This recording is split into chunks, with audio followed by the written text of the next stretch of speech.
Alrighty, welcome back to Let's Play Xenogears. But I mean, this level of animation with the English voice acting being synced up is incredibly impressive for the time. Look at how smooth that animation is.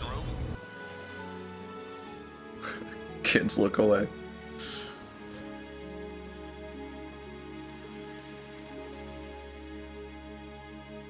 I mean, holy crap, does that not get you hyped for the game?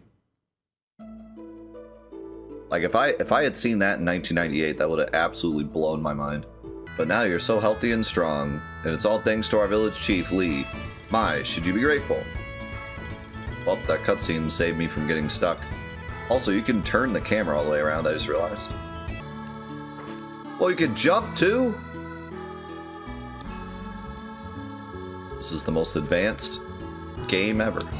It really is impressive though, unironically. You can't even jump in Final Fantasy VII Remake. Oh wow, it actually shows your saves. That's impressive. I only know a few PS1 games that do that. Wait, you can copy files from inside the game? Bro, did they make this game in the future?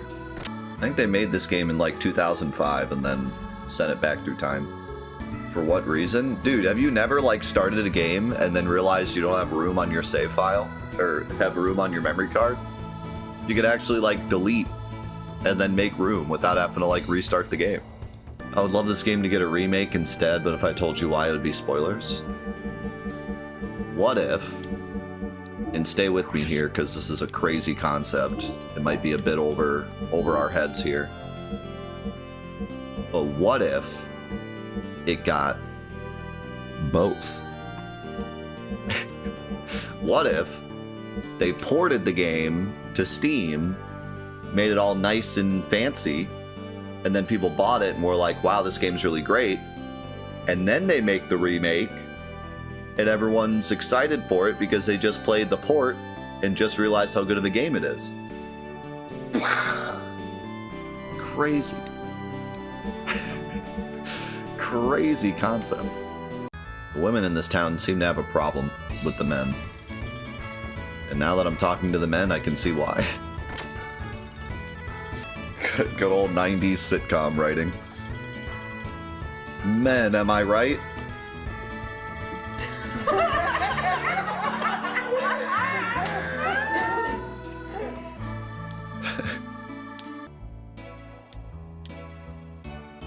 Hey, stop pushing. What are you, some kind of... No. No. No. I'm getting out of this village. This village, some wild things going on in this village. Oh, Faye, welcome. Hello, Yui. Where's Doc? My husband is tinkering with his junk out in the backyard. I should have guessed. Doesn't he ever get sick of playing with that stuff? That just may be because you have someone living inside of you. And he too must have liked the music a long time ago before he became a part of you. What is he what? Are you on drugs, Satan? What's happening here? What? Do you know something we don't? Power and fuel usage differs with type of attack. Charge restores 30 fuel units. Warning, enemy gears are now preparing to attack. Terminating help mode. I love the, like, lore. There's actually, like, a lore reason that there would be a tutorial here. It's kind of cool. It's not always possible, but it's always great when you can, like, establish the tutorial as lore, you know, like, fit it into the universe. It's not always possible, but it's cool when it is.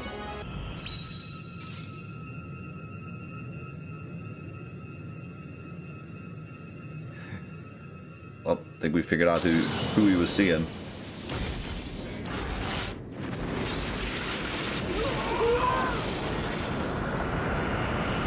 Crazy cutscene. Yeah, what a crazy cut. Really sets the stage for what this game is going to be like, you know? Very serious tone. Gonna be a lot of serious themes. Faye's gonna be battling with this. And what's cool is like, he was so nice to everyone and so personable before, but I feel like now he's gonna be like a loner. Be interesting to see how it affects his personality. Did I just get hit by a rock?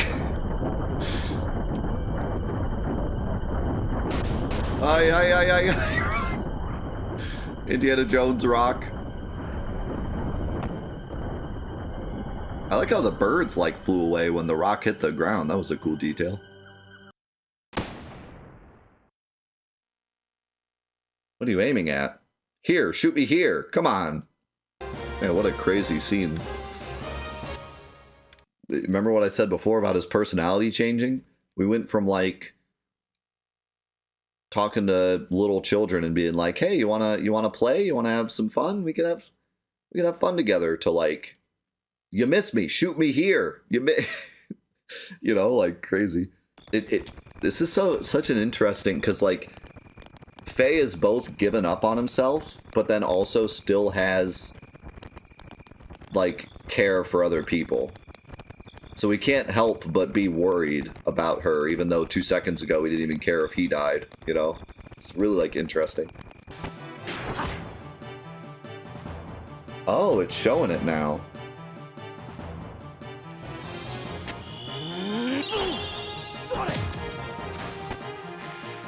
Okay, so I just learned it.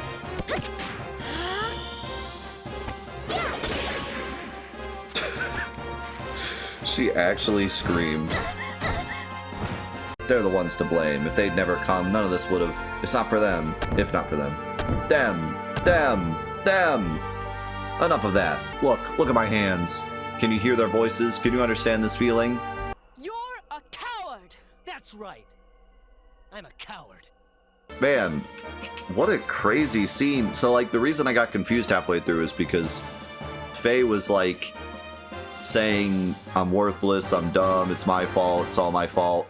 And then halfway through that conversation, he was like, "You're right, I am a coward. I have been blaming everyone else." And I was like, wait, no you haven't.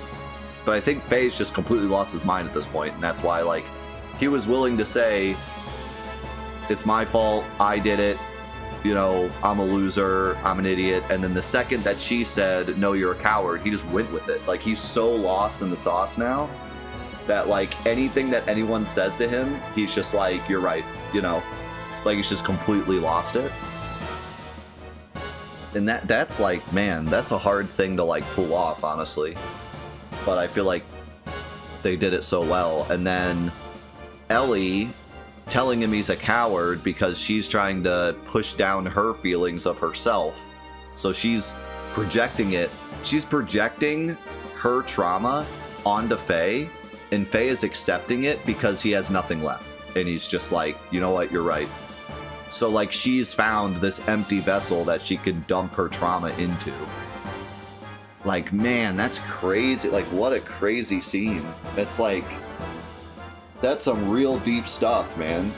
And I remember this game being really deep and thought-provoking. That's one of the things I do remember, but I didn't remember why. And, like, man, we're already hitting these, like, really deep discussions of, like, trauma and projecting it on other people and accepting other people's trauma because you're so down in the dumps so you can't even, like, react, you know? Like, man, crazy. I see. So how come... In any case, it is best if we do not pry into each other's past anymore. But let's just say that I know a little more about the world than most do. I love that he's, like, prying into her past, and then the second she says something about him, he's like, best not to go there. Best not to talk about that stuff anymore. I have to highlight the ridiculous amount of people that commented on the first episode, saying that this game was either their favorite game growing up, the greatest RPG of all time, or changed their life forever. Like, it's insane. Like, the amount of people that had, like, a personal changing of their life through this video game is wild.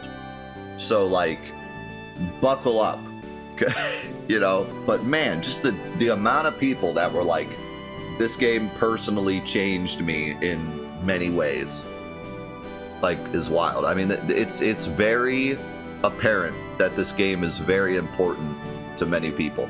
And I resonate with that, man, because, you know, Final Fantasy VII is that game for me. And so being able to experience a game that changed a lot of you guys together is just as important. Ah. That's my favorite part of the song, where he goes, ah. Yes, we were hoping to replace an X29 model injection bypass circuit. X29 model injection circuit, that's only used on the latest military models. We don't keep those kind of parts in stock here. I feel like as we're walking out, this guy is like, yeah, we got a code red. These guys are coming in here asking for military parts. Bring in the army. I did.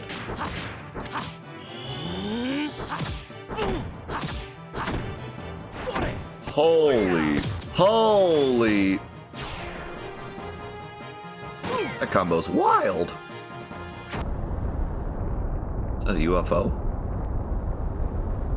Wow, it actually is.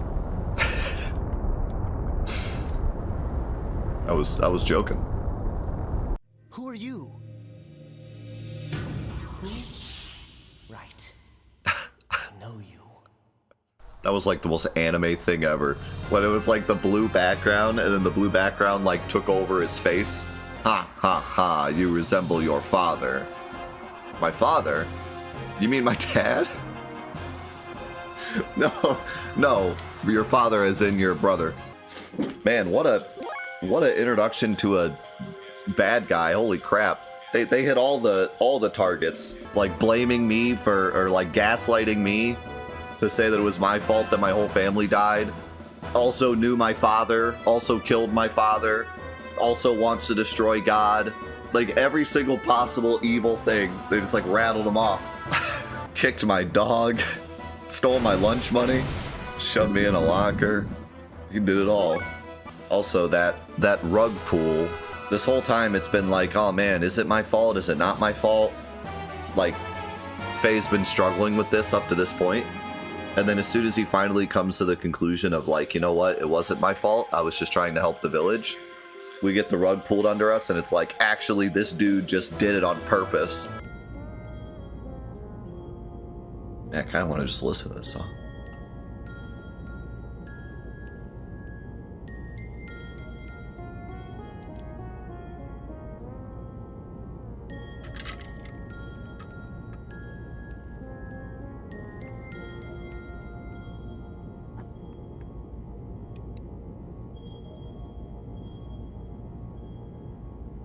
Judging by the angle, it seems as if a gun blast has made a hole in the hull.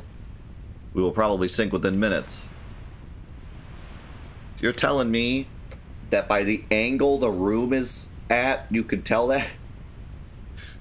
I don't know about you guys, but I think Satan might be a genius. What was that last? He like finger gunned him. You see that? He gave him a finger gun. I gotta see that again. Watch this finger gun. What is that? Feels like you have sacked your saccules and tickled your... Oh, okay. You okay, Doc? Are you okay? Did you hit your head on the way down? What happened? Excuse me.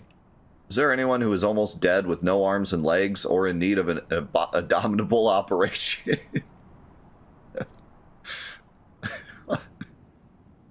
No one? Well, that's depressing. The life of a doctor, you know? Ayuga, are you saying something is about to happen?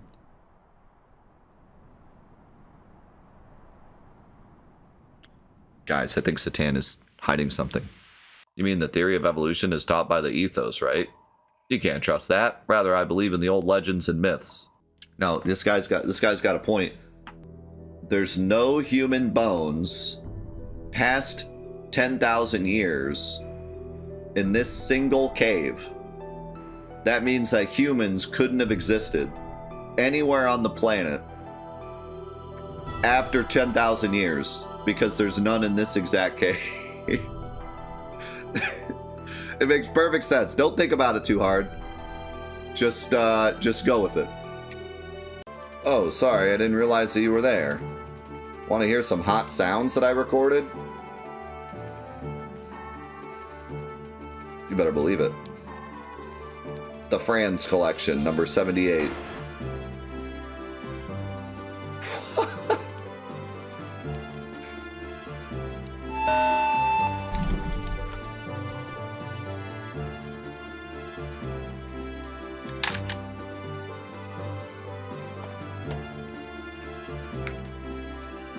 Good lord! One more. I don't want that kind of power. My strength. My home.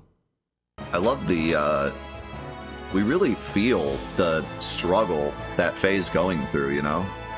It doesn't just feel like, oh, he's having this issue and, you know, it's going to be forced to be resolved. Like, there's been several times where he's been forced to fight and he's still going through this, like, personal struggle. It's really making us feel it. Young one, they are using Drive.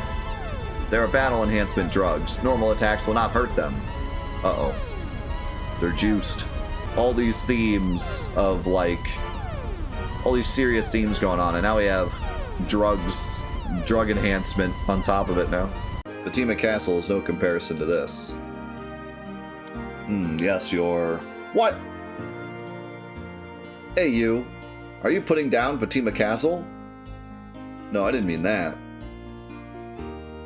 Who is this guy? Hey, Bart. Don't you be dissing me. You don't even know who you're looking at. Dang, never mind. Just forget it. Bart losing is cool.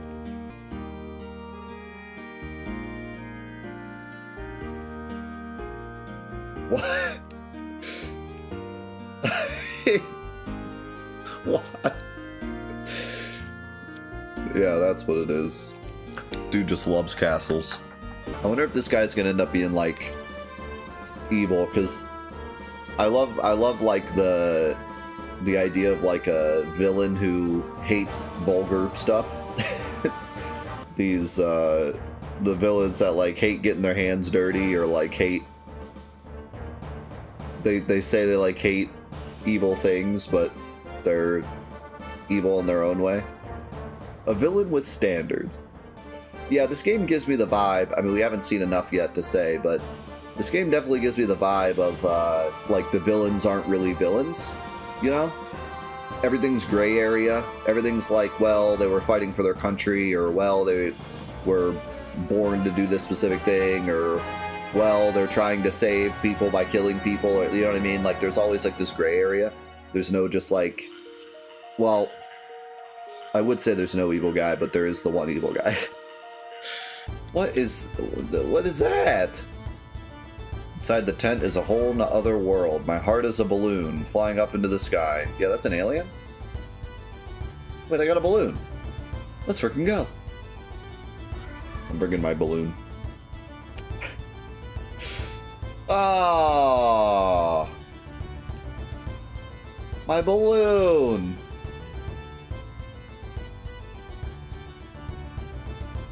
I can't believe they actually animated the balloon on the map.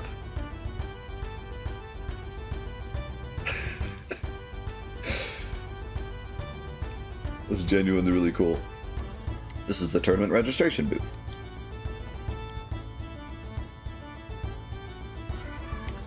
I am the dragon slaying slacker. I'm sorry, we're full today. If you can wait till evening, I'll have something then. How about 50G a person? I have a recommendation. I don't know. Ari? I don't know her. 50G a person. Hey, don't pull my leg. She never gives her name, but okay, I'll mark it down to 40G each. Let's go. That's 3 people, it'll be 120.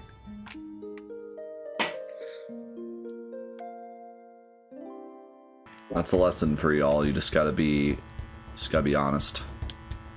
Honesty is key. Want some steamed cakes? It's cold. We all just got frozen. Hey, bud, care for a Bartweiser Light? No shot, they called it Bartweiser. Wow, you're a good drinker.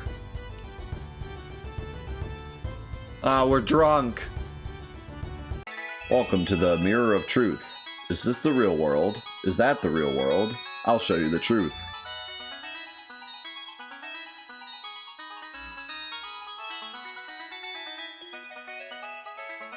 What?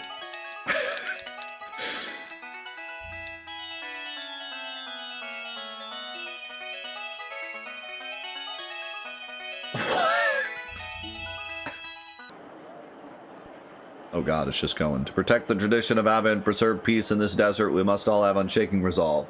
The desert is a precious treasure, here they forged in the minds and the body and teaching, sun and the wind, and they're gathered here today, and the strong bodies forged by the desert, the sun above us, and stuff with our fathers, and our wind blowing, and the whisks, and resolved prayers for sons in the front, and our tournament raises the spirits and renews the blessings of this desert we live in, brave ones, warriors, fight well, and do not shame our brothers at the front. Did you guys get all that? My, what a handsome boy. Hey, calm down there.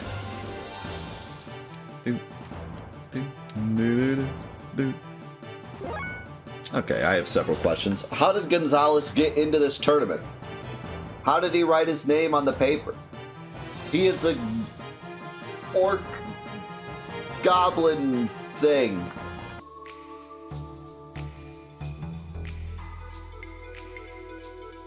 Better stealth than half the new Square Enix games.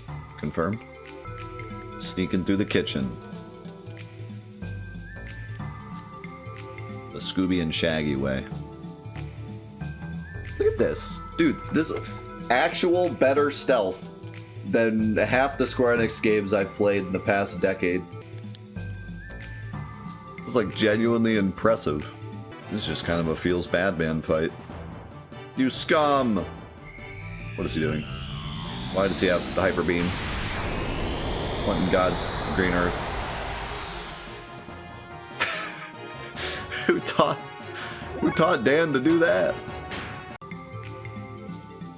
Yeah. Oh man, that's impressive. Dude, the camera work and like some of the stuff. I mean, this game is genuinely more impressive than Final Fantasy at many times. No wonder the team that worked on this moved on to make Xenosaga. It's like, holy crap. They knew what they were doing with the PS1 architecture, that's for sure. The only thing I would argue is that it is kind of laggy at times. So, like, that's a bit of a detriment, but... Man, did they do some crazy stuff with what they had. I'm getting you out of here. Come on, follow me. Okay. Oh, wait a second. I really like this. Why do I already love Margie as a character so much? She's only had 2 scenes, and she's like my favorite character. Something about a girl that gets abducted but still sees the positive and is just like being herself. It's just so charming. Okay, so is this dude just not gonna...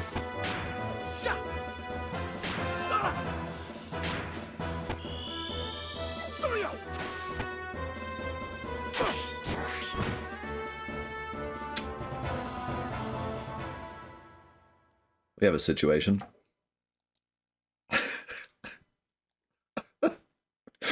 What was that? My entire health bar?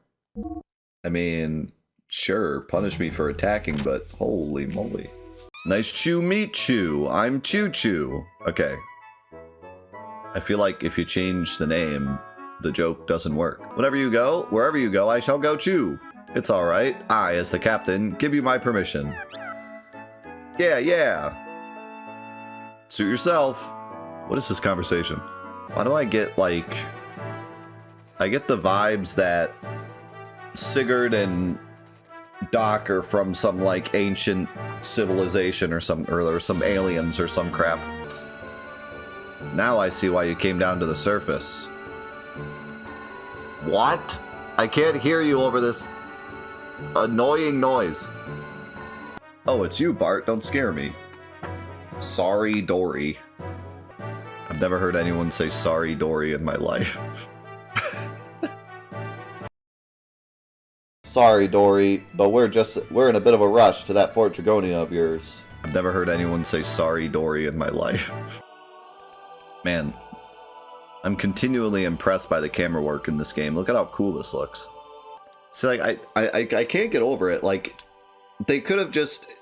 I mean, I'm thinking, like, in comparison to Final Fantasy VII, because they came out, you know, they were working on them at the same time. In Final Fantasy VII, we would have just walked in, and we would have just seen the picture. It would have just been one static angle, you know?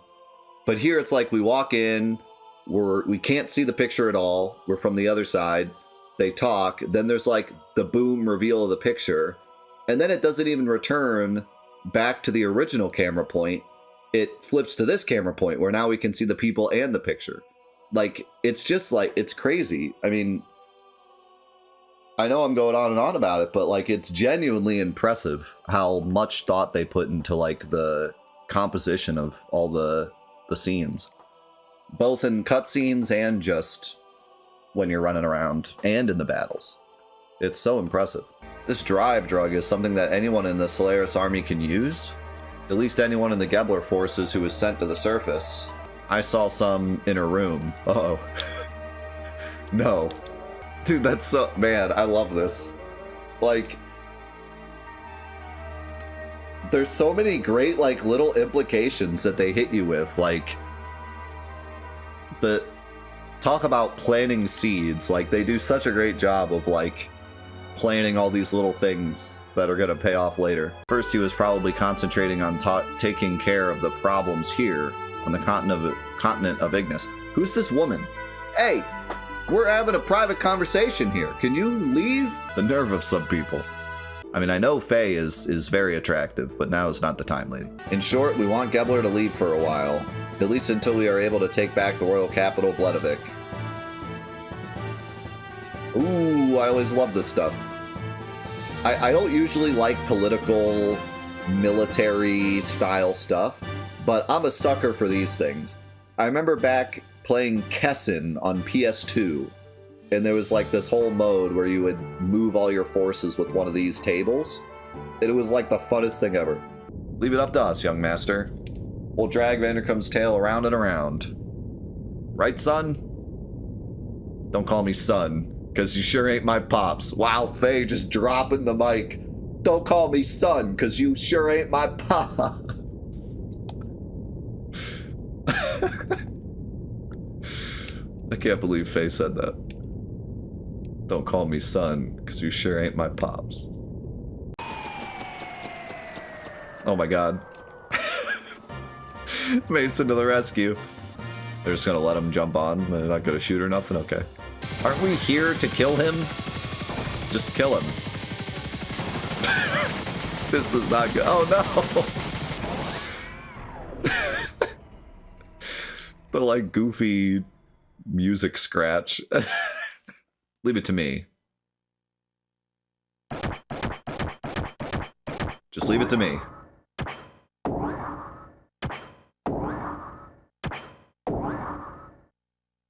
What is happening? What is this scene? What? Good, then you won't mind if I take care of him. I owe him greatly. Oh, let me fight. Yes, yes, yes, this is what I wanted. Good luck.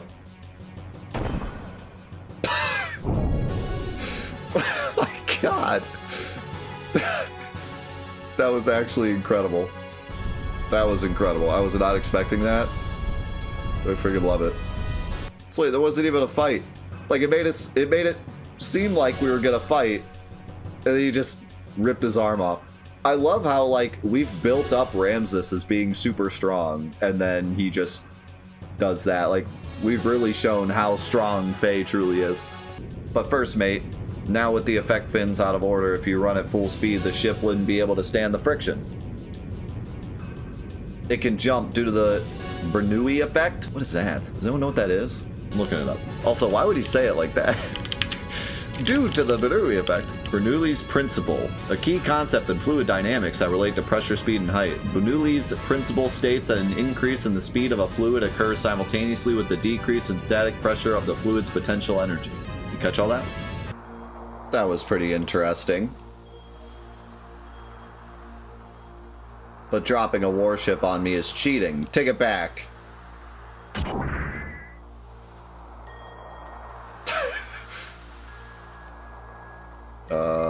Run? Man, that felt like, I don't think it is, but that felt like the climax of the game, just because like so many loose ends all came together at once, you know? There's still so many things to be answered, but like a lot of the stuff that's been building up all hit just then. I can't shake this feeling that this entire plan was like awful. They kind of screwed Nissan and Marge. Then they should probably like evacuate Nissan, or at least Margaret, at the very least, right? But then they didn't. And then I was like, well, it's fine, I guess, because the main force is going towards the border. So maybe Nissan will be okay. But then, like, nope. They knew the plan, and they attacked Nissan, and they probably took Margaret or killed her. And they couldn't have known that they were going to know, but still, like, yeah, not only that, but the implications of this, I mean, granted, we don't even know what's going to happen with our characters, but then the implication of the world at the moment is that the border force is gone, so, like, Kislev might just march. There's no border force anymore. We just destroyed the entire force. So, like, it's kind of funny. There's so much implication on our characters, but then also implication on the world at the same time. What masterful storytelling. Seriously. Like, this game continues to impress me. And then on top of all that, that scene of Faye holding up the sub, I mean, talk about, like, if you were a fan of, like, mid-2000s anime and also a fan of, like, mech stuff, is that not, like, the most amazing combination of those two things?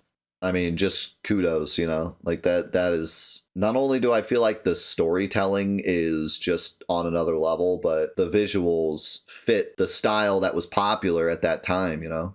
Just awesome, man. This game just, it never... And I think what impresses me the most about this, and what I personally enjoy the most about this game, is that it never lets off the gas.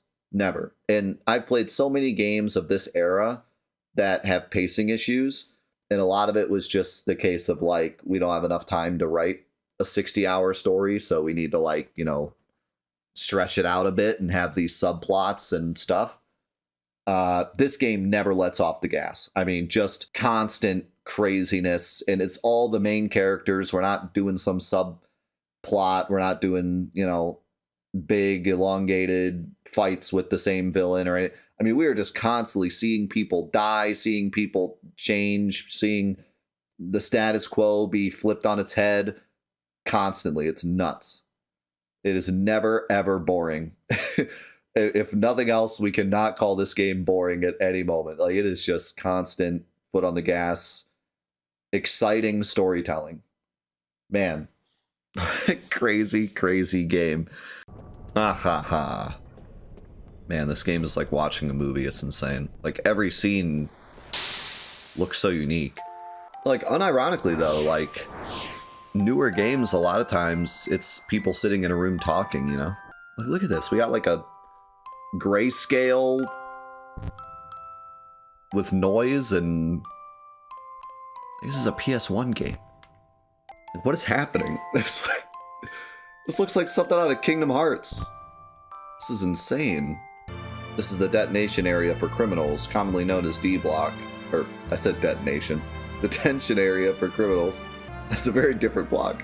I think when all is said and done, I don't know what my final opinion of this game is going to be, but I think already I can comfortably say that this is one of, if not the greatest game in terms of presentation for the time that it was released.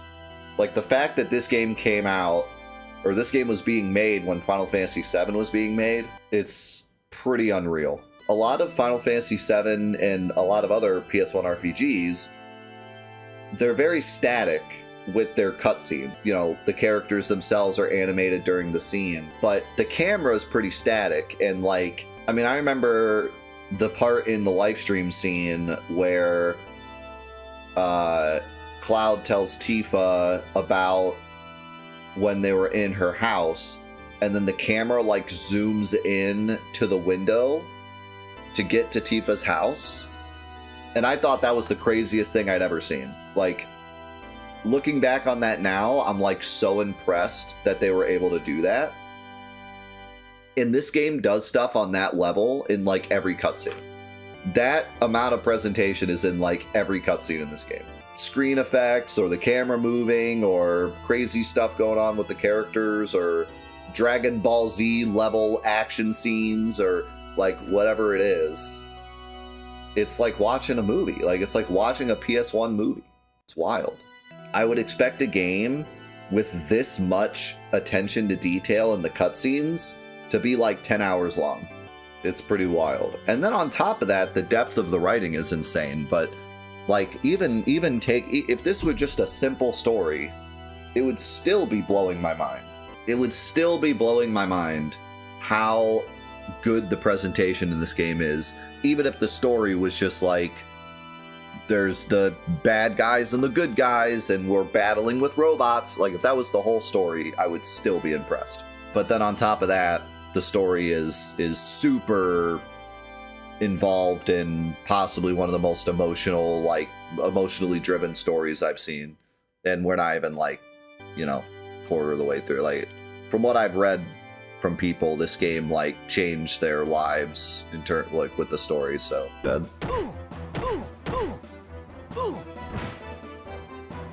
But I wasted all those items. I'm not a big fan of auto-lose battles, especially this late in the game. It's nothing, don't worry. By the way, what's this thing around my neck? Oh, that? It's a bomb. Don't you hate it when that happens? What's this thing? Oh, that's a bomb. I said detonation. Here at the B-Info Center, we exchange G for the proof of extermination of sewer monsters, but for battlers and other special customers, we also pay G for the booty. That's all I need to know. He's more interested in his gear than me. Ah, gears need parts, fuel, and are harder to handle than women. like of all of all the things to argue, like, of all the things that women can bring to the table, her argument is that machines take fuel and she doesn't, therefore better. She don't take no fuel. Think of the gas money you'll save having a woman instead of a gear.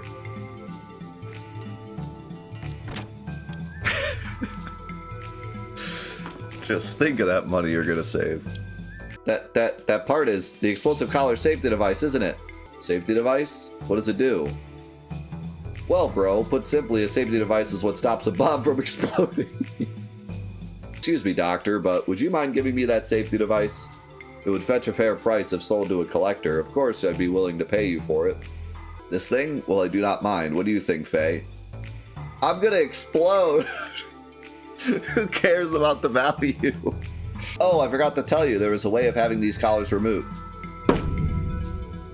What is this Sesame Street dialogue I'm reading? Your gear has been entered. What do you wish to do? Learn controls.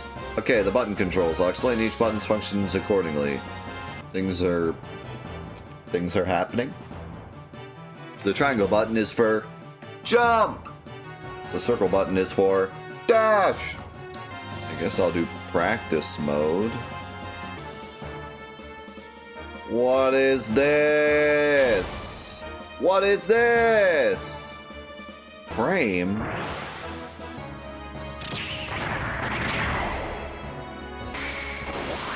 Oh my.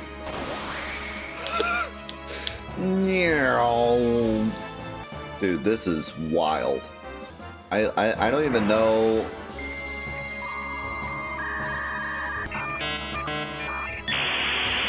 I don't even know what to say about this. This is blowing my mind on so many different levels. So first of all, there's a fully functioning 3D battler in this game, which is like already insanity. On top of that, there's a practice mode that actually gives you like, I guess that's frame data? Startup frame and lag frame, I guess? Or like ending frame? And then also the strength of the attack? Like, this is information that like Tekken doesn't even give you back then. Like, what?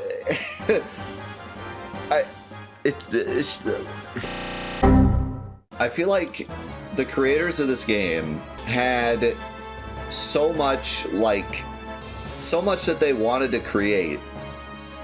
And I think a lot of creators of games have a lot that they want to create, but then when they finally make the game, they have to cut back on a lot of their ideas. And it feels like with this game, they had a million ideas, but then they actually had the resources to do all of the crazy ideas. It's like, it just blows my mind. Look at this whole, like, there's a slow motion. You can change the AI, like, whoa. There's so much going into this for, like, no reason. That's insane, dude. I can't believe this. Actually insane. I can't believe this is a PS1 game. There's a replay, too. Bro, did they make this game in the future? Dude, did they want to make a fighting game or what? Check out the sick replay. Fadeaway shot.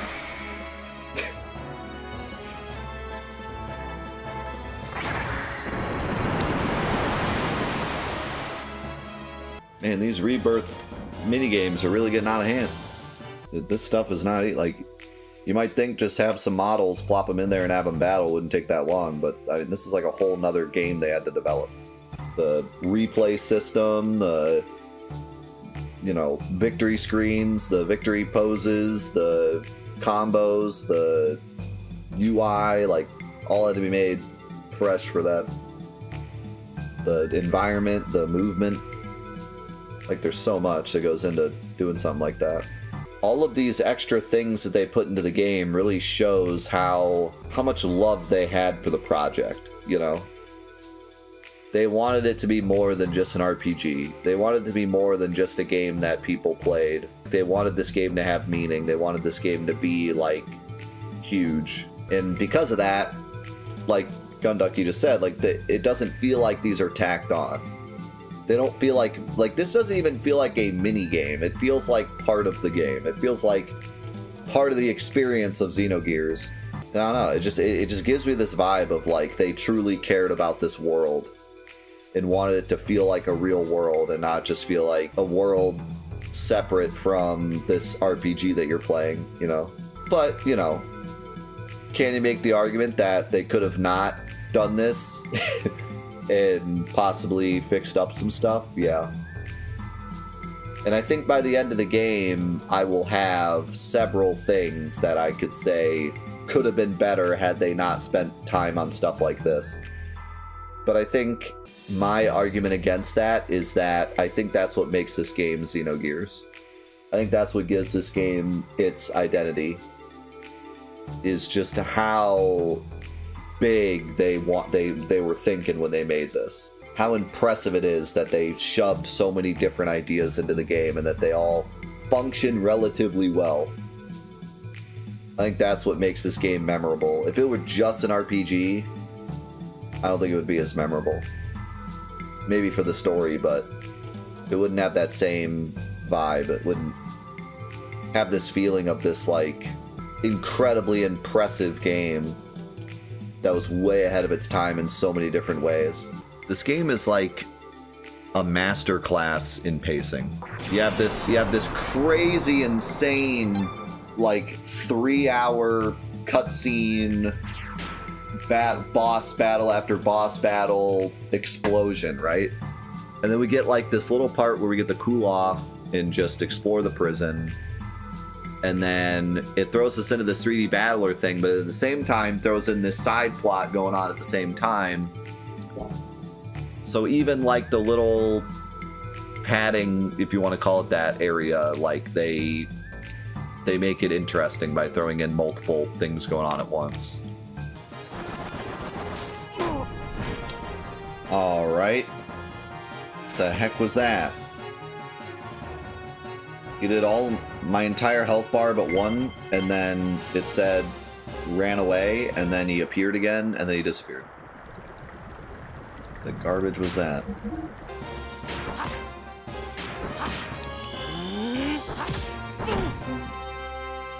What in the...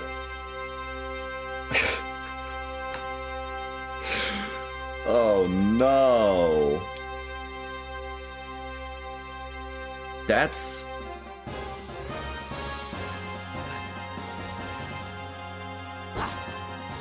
What is happening?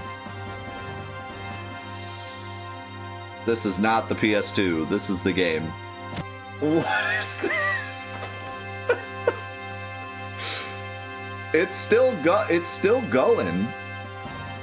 Like, the music's still playing, so it's trying. I kind of want to let it cook for a second. But what happened to the I mean, the graphics are dead, so it's probably dead. Oh my god.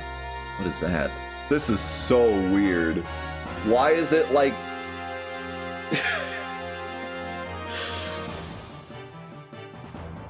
I've never seen a game die like this. What in the world? We just saved a minute ago. It's not a big deal. But what the heck? I've never seen a game act like this. I'm gonna try opening the track. That is so weird. I heard a hit sound. What are these squares? What are the squares? It's so weird. I'm calling it there. This has got to be one of the most entertaining game crashes I've ever seen. 10 out of 10 game crash. And this game's even impressive when it crashes. What in the... What are these and why? What is that? What is that? What is that? I do kind of remember where that was, though. So this, I'm guessing, doesn't open. What in the... How am I in a fight on a ladder?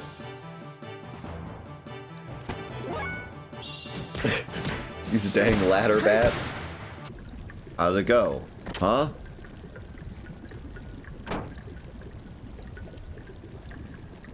Idiot, it pulls open. Jeez. What are you pushing it for? Alright. Man. What do you even say about this game, dude? It's like, it's truly unbelievable. I expected a lull in the action after the craziness of last week. But, and then like we started the prison section and I was like, oh man, this is going to be kind of like Final Fantasy VIII prison of like stereotypical boring padding section. But as soon as I started to feel like, you know, oh man, stereotypical boring prison section, they throw in this insane 3D battler with way more polish than it should ever have. And then a side plot and side dungeon and stuff intermixed with it. And it's just like amazing. It really is. Not, we didn't get to see too much of like the story today other than that alien cutscene that seemed pretty interesting. But I was still intrigued and like, you know, having fun because of everything going on with the prison. So yeah, man, just I still can't believe that 3D battler. Knock knock. Who's there? Maven. Maven who? Maven, you want to play Fortnite with me?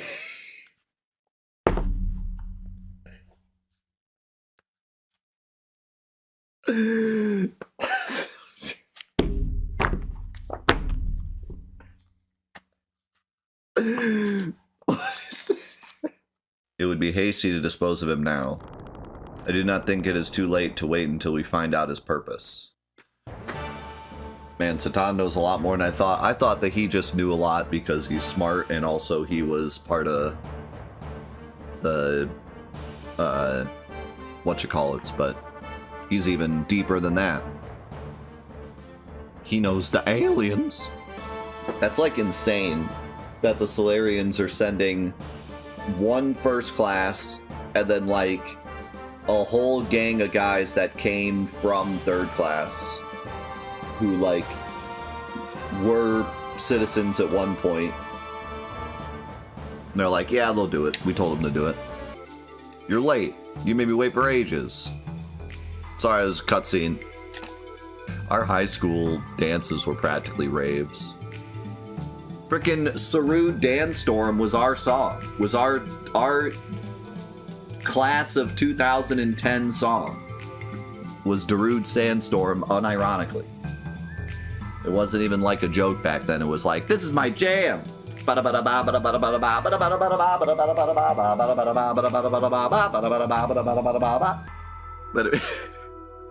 it became a joke later, and we're all like, wow, we're old. Holy cow. What the heck?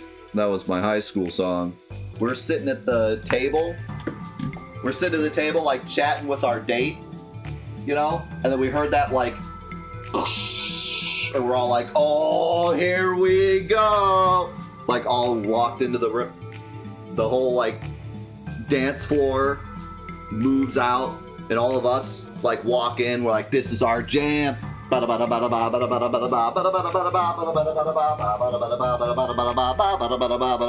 When did Zone of Enders come out? 2001. So basically 1998. Literally the same year. What were you doing in 1998? Playing video games. What were you doing in 2001? Playing video games. Same thing. There was no drastic change in your life from 1998 to 2001. What in the Beyblade is this? Wait, don't you think you should save your battling record in the memory cube? What? Did Hammer just straight up tell me to save my game? Dude, that is so not bro. Fighting brute strength with brute strength is a sign of a great fool. It's obvious that a lighter body such as yours will always be at a disadvantage in a head-on attack. I just gave you a good example. That minor difference between you and I had this outcome. Now. Okay, first of all, the fact that you snuck that in there, but then second of all, it's the song. Kudos. She was like a flower in full bloom. Flower? I know it's like a Japanese thing, like it's a Japanese dialect thing, but it just cracks me up how like 80% of Faye's dialogue is just repeating what the other person said with ... question mark. Dominia, who's that? Hey, not the one from the Elements. It's been a long time, Elheim. The last time was Juggins, wasn't it? She looks... She? He? She? I'd imagine she. Hard to tell. Alright, who made the account Dairy Queen Mike?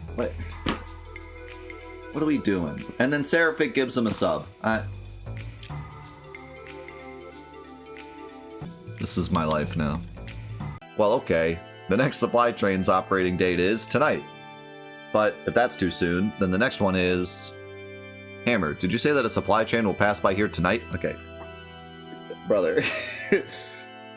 It's starting to get, like, really... whether or not it's the culture of the Japanese text being translated to English or not, it is getting kind of annoying how Faye legitimately repeats everything everyone says. Just in playing the game as an English speaker in 2024, it's starting to get annoying.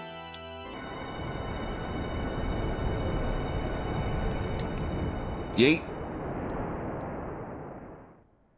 Okay, so what had happened was the visual of the train going, it was because of the angle of the camera. I had thought that it was way further back than it actually was. Am I gonna get a game over? No shot, it gives me a game over.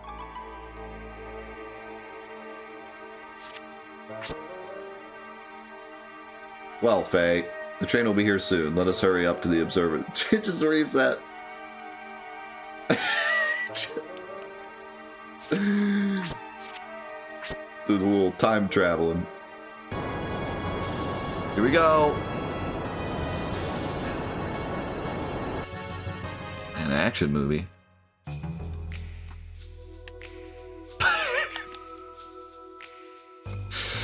All that, though, just bloop.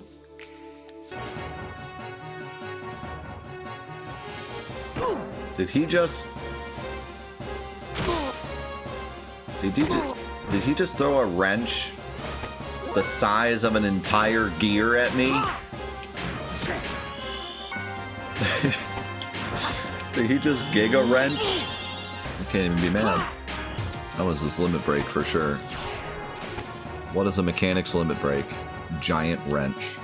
This is a part that allows a gear to recover 30% of its HP. Okay, this is a really weird meta commentary here. If you have this equipped, you can activate this during battle. It is a highly useful item, but the drawback is that you will use fuel, so you must use it with caution. That really doesn't matter unless we get back the gear, Doc. There's no one here, so let's hurry up and get out of here. Oh yes, my usual habit. Well, we should take it anyway, since we have the chance. Doc, that doesn't matter unless we continue the game. Doc speaking directly to us. Hey, player, this item's good. Use this item, player. Mini gear.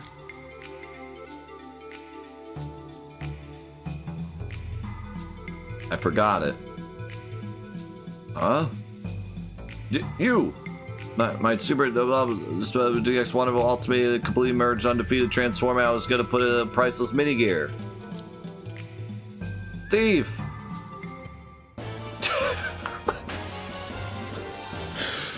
Okay. Faye.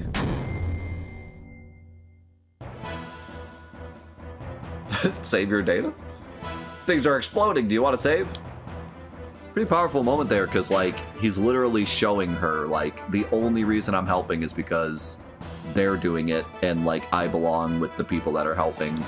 Like, that should show her that he does belong with these people.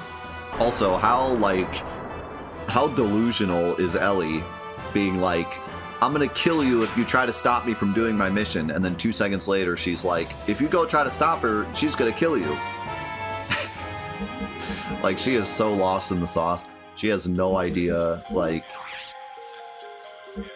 what to do with herself or what she wants. No more discussion? Ellie's just with us now? Wow, weak! Thought you were supposed to be strong. Hey, I got you a rod. It's not as good as the rod you already have. Man, it feels like we're so far in the game and we finally got, like, just a spellcaster. Just like someone that does something different. Someone that doesn't just punch stuff in the face. We can't even, like, do combos because he's just a dude. Yet he's overpowering us. Yeah, what a great visual, like, storytelling through battle this is. How Graf can just beat us up without his gear. And it's like an interesting... It strangely screws with the mechanics of the game too, because like I said, I can't even do combos. Because I'm supposed to just pretty much one-shot human enemies. Oh yeah! Master Sir, did you see my mad skills?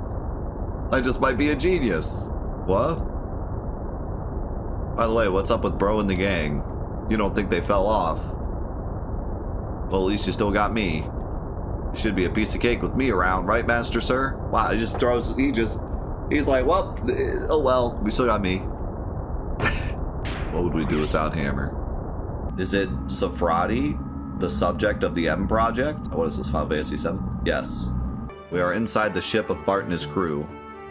They rescued us after we were shot down in the Goliath. Did everyone not explode? Man, this game is wild. It really never...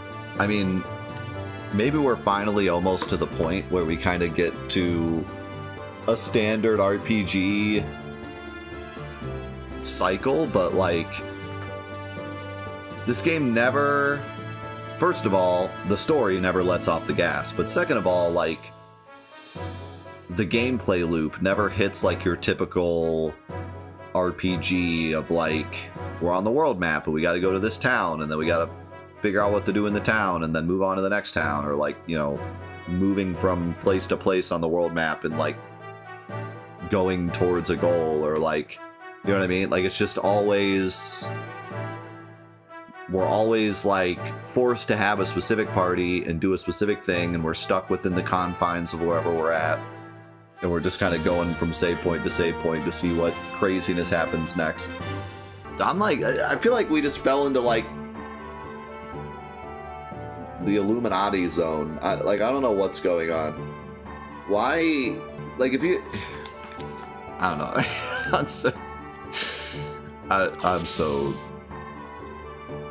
I'm so lost in the sauce right now. I felt glad that I shared it with you. It made me feel a little better. For your own sake? Yes, for my own sake. Selfish, I admit. But I think it's okay to be that way at first. But little by little, you learn about your own happiness. And someday you are able to share that important part of you with someone else. Someday. So, that was the moment I was looking forward to. So I'm glad I didn't say anything. Because I was like, how are you going to put Ellie and Faye alone drifting at sea and not have like some kind of moment together, and instead they're just like goofing, right? But they were building up to it. Really? Well, I'll teach you then. You thought I'd battle right off? Get real. Only the fast do well at this game. It's a card game for men at the sea. What in the blazes is happening? Wait, so it's speed? Dude, he's so fast! Good lord! Kinda suck at this, not gonna lie. I win! Just barely. Huh, that's it? What was that voice line? Wait. This game hasn't had a single voice line, and then, well, it did in the opening cutscene. We get a voice line for the card game? Faye, where's Ellie? The enemy took her. I doubt that. Bart, what do you mean? Stop it, Faye. This is no time for bickering. What? What? He's like, the enemy took her. And then he's like, no, they didn't. And Faye's like, what? And then Satan is like, stop your bickering. For now, we must find a place to finish repairing the Yggdrasil. Did you hear what he just said? If I were to grind and get a bunch of combos and then make everything easy, then I wouldn't actually understand how any of the mechanics work. I would just be destroying everything with combos. But because I didn't grind and learn a bunch of combos and just obliterate everything, I learned, like, oh, this guy does electric attacks, and maybe I can equip an electric accessory, you know what I mean? So I learned a lot more about the game that way.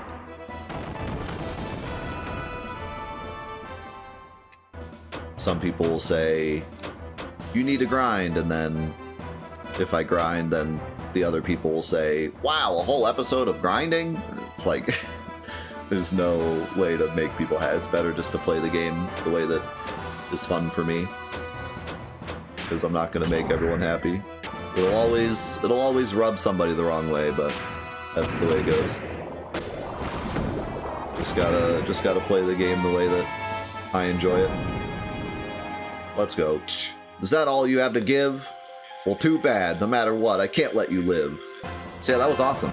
I lost the fight, but I was able to change the strat depending on the fight and win it. So I still feel like the mechanics of the game are really well balanced. We're finally starting to get into some fights where I really have to like think about what I'm doing, but I didn't necessarily have to grind to beat it. I could actually like think about how to do the fight and then succeed at it. So that's exactly where I want to be. I don't know the details, but you have been labeled as an undesirable element. What did you do this time? Fight, gamble, go after someone's wife again? This is a weird contrast between these two characters, because like Jesse is the unsavory type, like in general, like he's the gun-slinging. I don't know exactly what he is, but you know, you look at him, it's like, okay, he's the rogue type, right? But he said, my son has some unsavory business in this area. But his son is the Atone. So like there's a funny like there's kind of a funny comparison there between like Jesse calling his work unsavory, but like generally you would say that Jesse's the unsavory one. Like, it's just kind of a cool dialogue there. I really like those three characters though. What a really cool dichotomy between the priest and then his dad and his daughter, and they have to like respect him because he's their dad, but he's like a different, like that's just a really cool, like very interesting characters. I was immediately interested in those characters the second they were introduced, just because of how weird their personalities clash. Oh, that's so cool, I can go from the water to the sand. Also, this water is like... Look at this water. I've never seen a water effect like this on a PS1 game.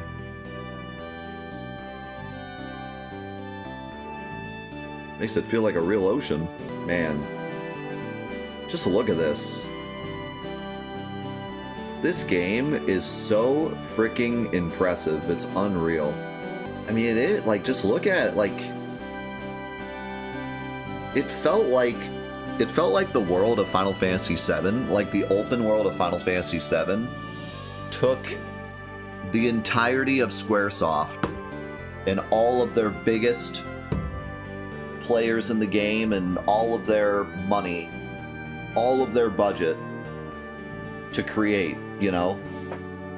Like, it felt so huge for 97 that they were able to make a world map like that and have it look that good and have it do all the things that it does.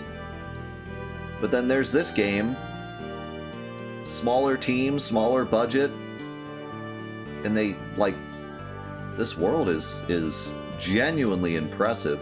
I don't think I've seen that attack deal damage yet.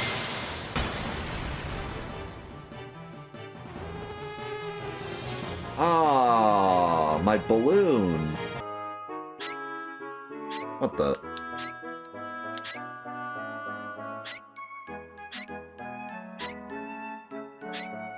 Better than the playground in Final Fantasy VII, confirmed. Hey, we don't want to disturb his recovery. Let's take a little walk. It may take a little longer to finish treating Faye. They just said it's going to be several days. I would like to stay a little while. Is it okay? I agree. Faye will feel at ease that way. Please let us know when you finish treating Faye. We'll leave the rest up to you. I find it funny. I was going to say, like, are we going to have a Tifa moment here? And, like, not only does she stay with Cloud like Tifa, although not in the same exact way, but similarly, she's staying with Faye just like Tifa did. Also, the Xenogears Easter egg was at that moment when Tifa was staying with Cloud. So it's kind of interesting. Bart, this was my senior when I was a candidate for Elements in Juggin. I rented a room in his house. Back then he was still in diapers, and he's still a whiny little brat now. You're probably still in diapers, aren't you? Wow, Billy just...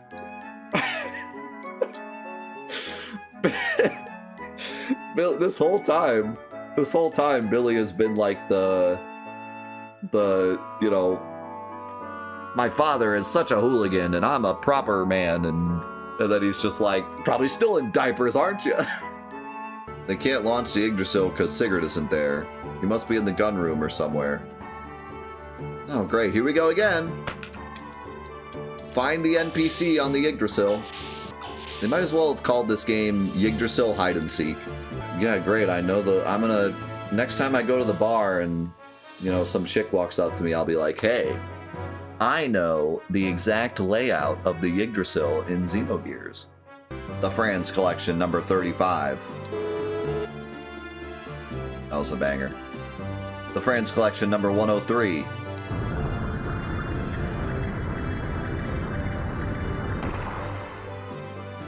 Pretty nice, pretty nice. One more. 96. Alright, we need one more. 8. That was a door opening. Classic. That was me in the bathroom. What is that? Some Frankenstein chair.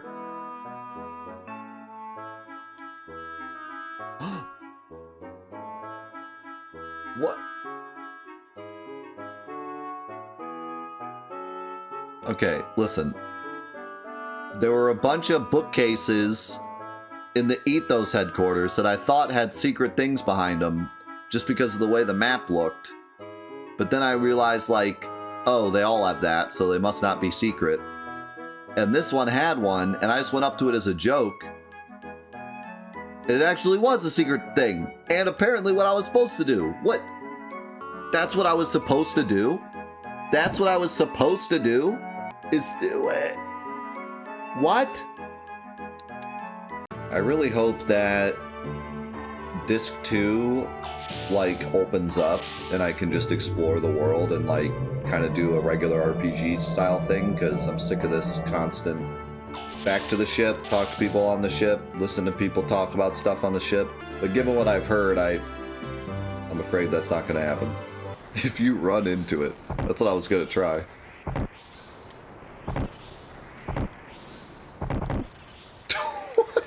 Don't keep on. I expected it to open, not completely fly off the hinges. Billy, signal.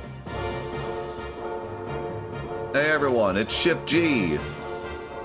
Wind direction okay. Target coordinates X1020Z303. Roger, engage autopilot. Catapult ready. Look out! Yeah, great! Push, pull! Did they just activate a gear with teeter-totters?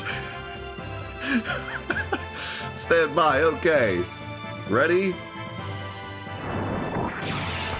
Go! Go get 'em!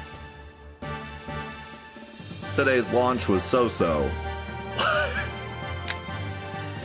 Bro, this is like something my kids would watch on Netflix or something. Kids launching some robot. Well, get ready, cause here it come. Well, get ready, cause here it come.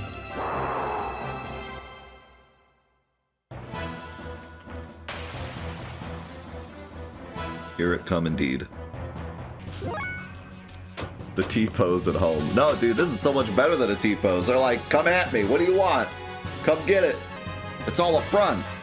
The Ethos is really a subsidiary organization of Solaris. It also indicates that there has been a large amount of people sent to Solaris.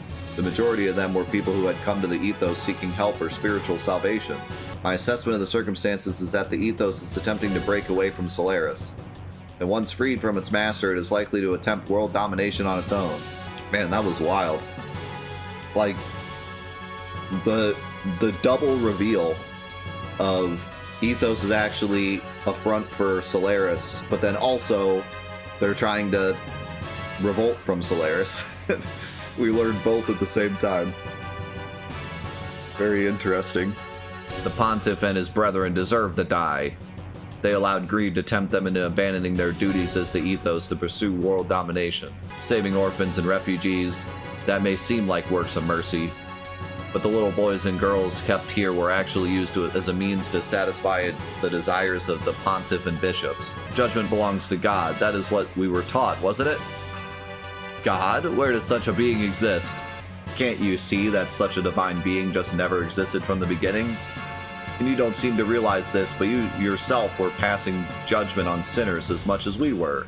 I am the Inquisitor sent to Earth from Solaris. Inquisitor? You believe that you were saving wandering souls, didn't you? That's why you carried out your cleansing of the Reaper's wells from the Earth, right? In fact, it was all just another control system put in place by Solaris. What a crazy section that was. Like, Billy is such an amazing character. Like, the way that they kind of explained Billy and then immediately like flipped everything on its head, and now there's so many stakes, like what's going to happen with him and his father, what's going to happen with him and the bishop. Like, that was just so well done. Like, I just absolutely loved that section. I was super invested in everything. I'm starting to see some of the things that people were saying, like this game could never be released nowadays because like some of the themes. I'm kind of curious how you guys think about that, because for me, I think where it draws the line is when it feels like it's talking to us. If we can watch a scene and genuinely feel like it's happening within the game and the characters are acting the way they should act, then I feel like it's fine. Once it becomes propaganda, or it becomes the characters are just here to say the things that the people making the game want to say, that's when it becomes a problem. And I didn't feel that way at all with that scene. That scene felt like something that's been built up throughout the whole game. We knew from the start that something was going wrong. You know, like some people would say, oh, you can't say something like God isn't real, or, you know, religion is just a front and we made up God. Like those kind of things, like you can't say in a video game, right? But in this context, I'm able to separate those kind of things from the game itself, because the person saying it was the bad guy, first of all. Like, it was very obvious that he was like, this was all evil from the beginning and set up by the main bad of the game. I will say that I think this is a bit, maybe not a step too far, but more like a step in the right direction, but a step further than anyone had gone up to this point. Does that make sense? Games like this are important because it showed us over the next couple of years that, like, oh, it's okay to talk about these things in games, positive or negative. Like, no one's gonna have, like, these things need to be talked about regardless, you know? Like, it's okay to talk about these things as long as it's not pushing an agenda one way or the other, but just talking about it in general. I mean, I can't even think of many games that come out and just straight up say, God isn't real, God, we made up God. You know, like, that's pretty wild. That's, let's be real, that's very wild, especially for this time. And I love the way that they, like, showed Billy as, like, legitimately caring about the kids at the orphanage and, like, his mission to, like, save the world. Like, it was all given to us in this way that we're like, oh, okay, like not only was Billy already like, oh, this, you know, he's a really good guy, but he almost like sold us on the ethos, you know? Like, when we first met him, it was like, oh, okay, the ethos maybe isn't so bad. Like, you know, you got people like Billy working for the ethos, like maybe there's some rotten eggs in the ethos, but we hadn't really even seen any, like, problems with the ethos yet. We're like, yeah, like, okay, the ethos, I get it. It's like, you know, and we had met the other religious leaders before, and they were all, like, quote-unquote good guys, like, so it's like, okay, ethos is good, and then we find out that they're, like, The epitome of all evil. Yeah, that part was just fantastic. It really was. Probably my favorite part of the game so far. Hey, hombre, you disturbing our amor time? Yes. See? Maybe you need some manners, muchacho. What have I done? Oh. I'm playing cards. He's too fast, man. Oh. Why? She's so sad that we lost. Oh my god. Brutal. The main Solaris army. Why? All this. Well, let us get down. Let us get down. I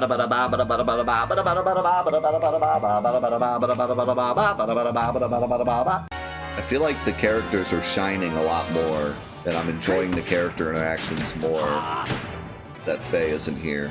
Well, see, okay, listen. Part of me wants to say that I like the fact that Faye isn't here because the other characters get to shine. And then another part of me kind of feels like I like Faye not being here because every single time someone talks, we don't have to listen to, what? What did you mean? What did you mean when you said that? What did you just say just then, just now, about the thing that you just said? To be honest. I miss when Faye used to say ... to everything. Dad? You're my dad? So like my father?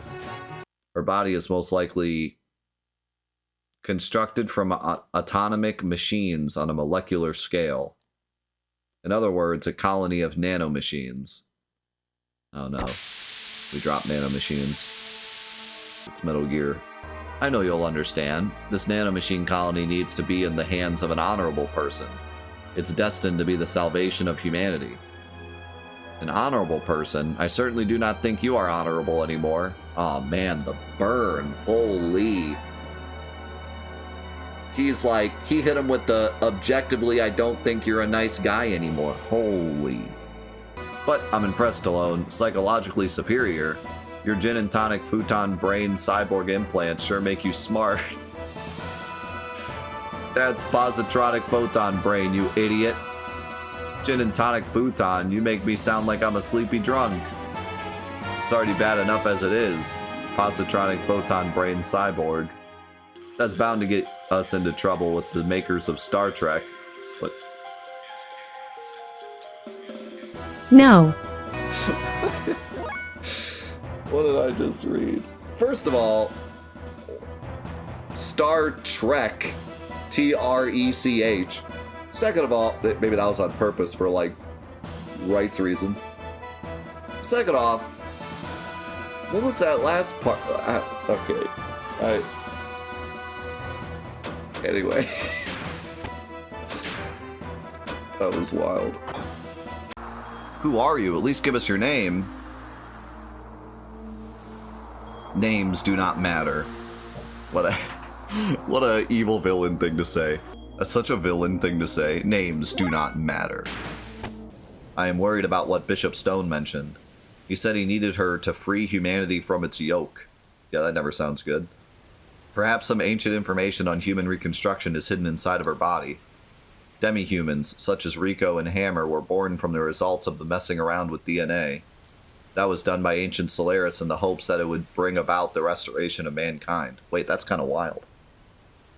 Wait, that's like really wild. That is a bunt line.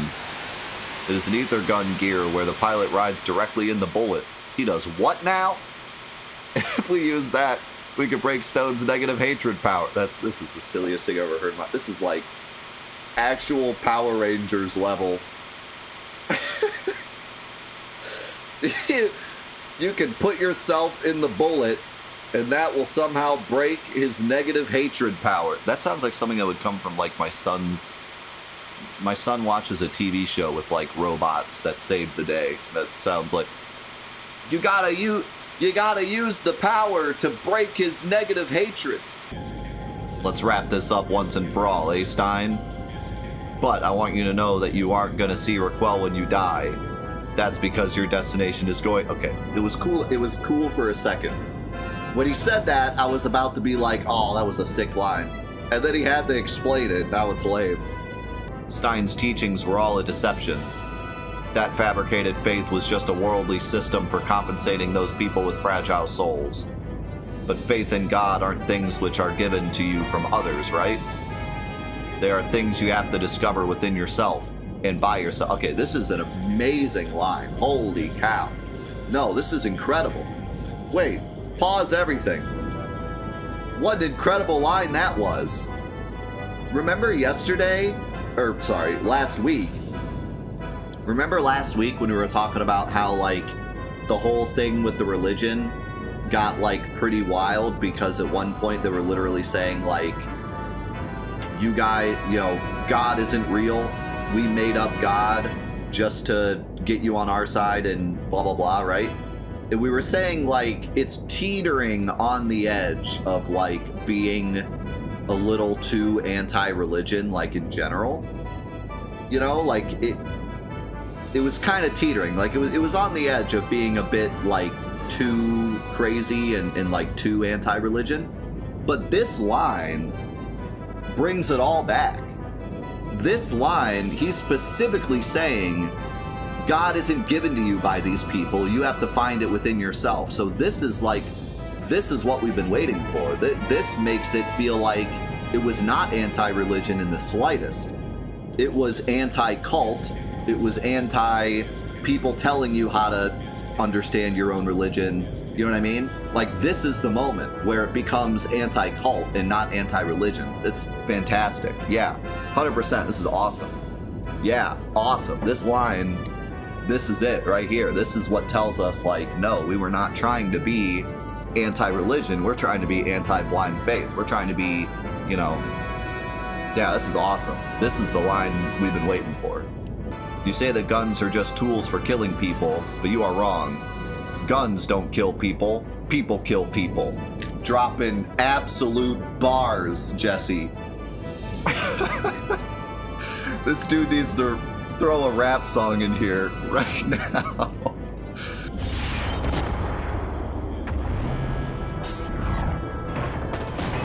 Oh my god, Jesse's robot is a literal gun.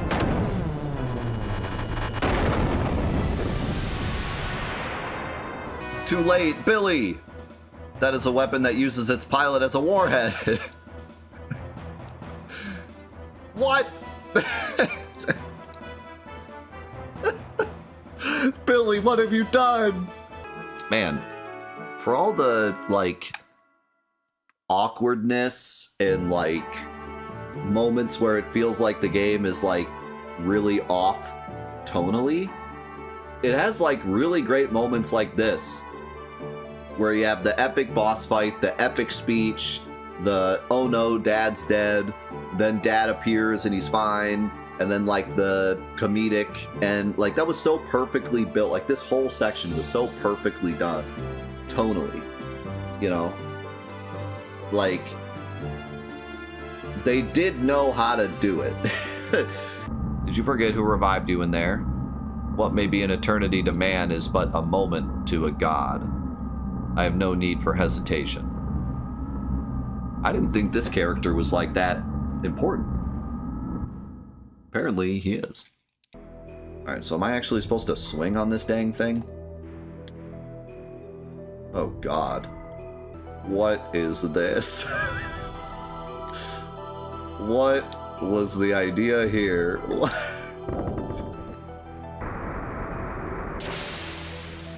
Okay, I can see why Heroes said there shouldn't be so many battles in this dungeon. I am in a complete understanding of why he said that now. How am I liking this game? Pretty much best game I ever played in my life. The song has what I think is called a pedal note, just a constant note in the bass that doesn't change, gives it a very ominous feel. The song has what I think is referred to as a banger feel. The type of feel a banger song gives you. What's that?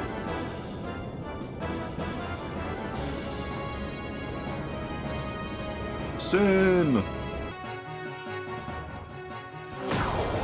What in the...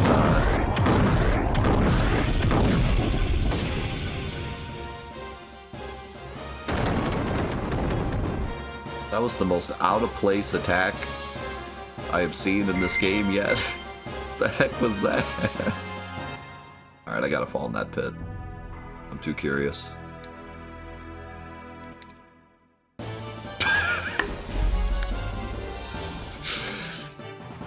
Sure, okay.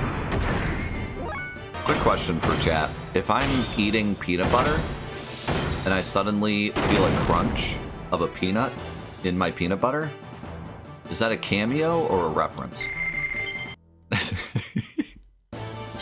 A spiritual successor. I do feel like it's kind of like an Easter egg. Or a lawsuit. From here is Shavat's territory. Many people have tried to get in, but Saibzen and I removed them. Get ready.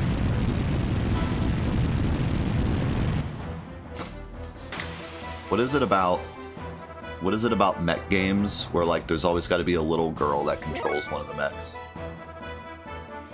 I feel like the idea is like it's a scary concept that like a little girl could be so powerful because she's in a big gear, you know? Is that a doggo? That is a massive doggo. That's a massive pork.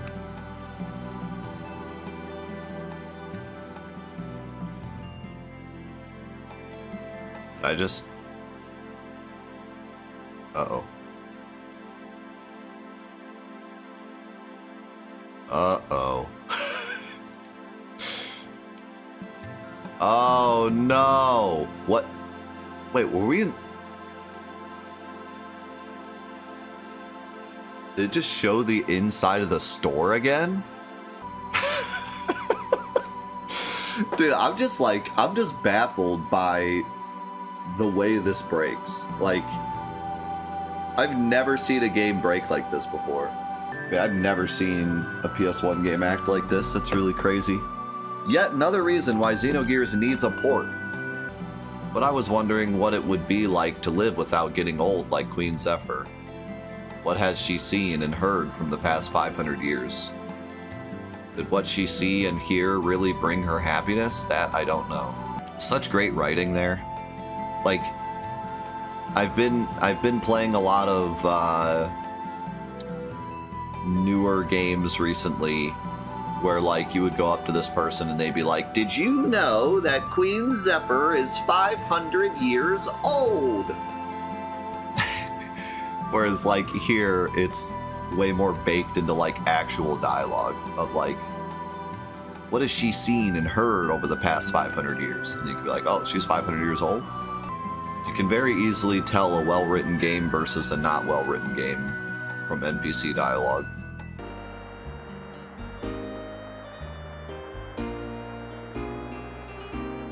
All right.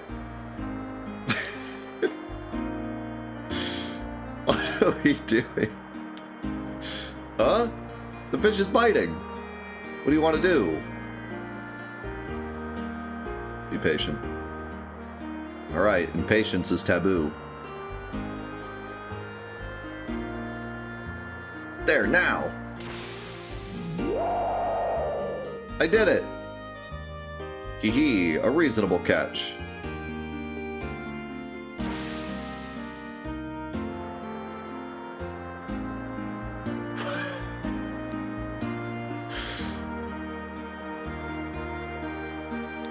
Alright. That was something.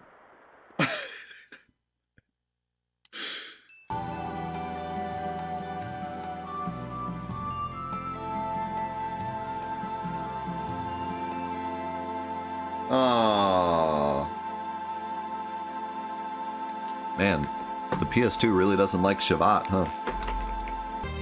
I really like doing the full Let's Plays for some more of the like niche games, you know, like this, to really show them off to people who have never seen them.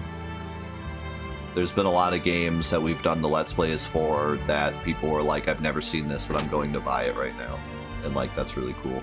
Like, that's why I really wanted to do Legend of Legaia, because Legend of Legaia is probably my #1 pick for the most underrated PS1 RPG.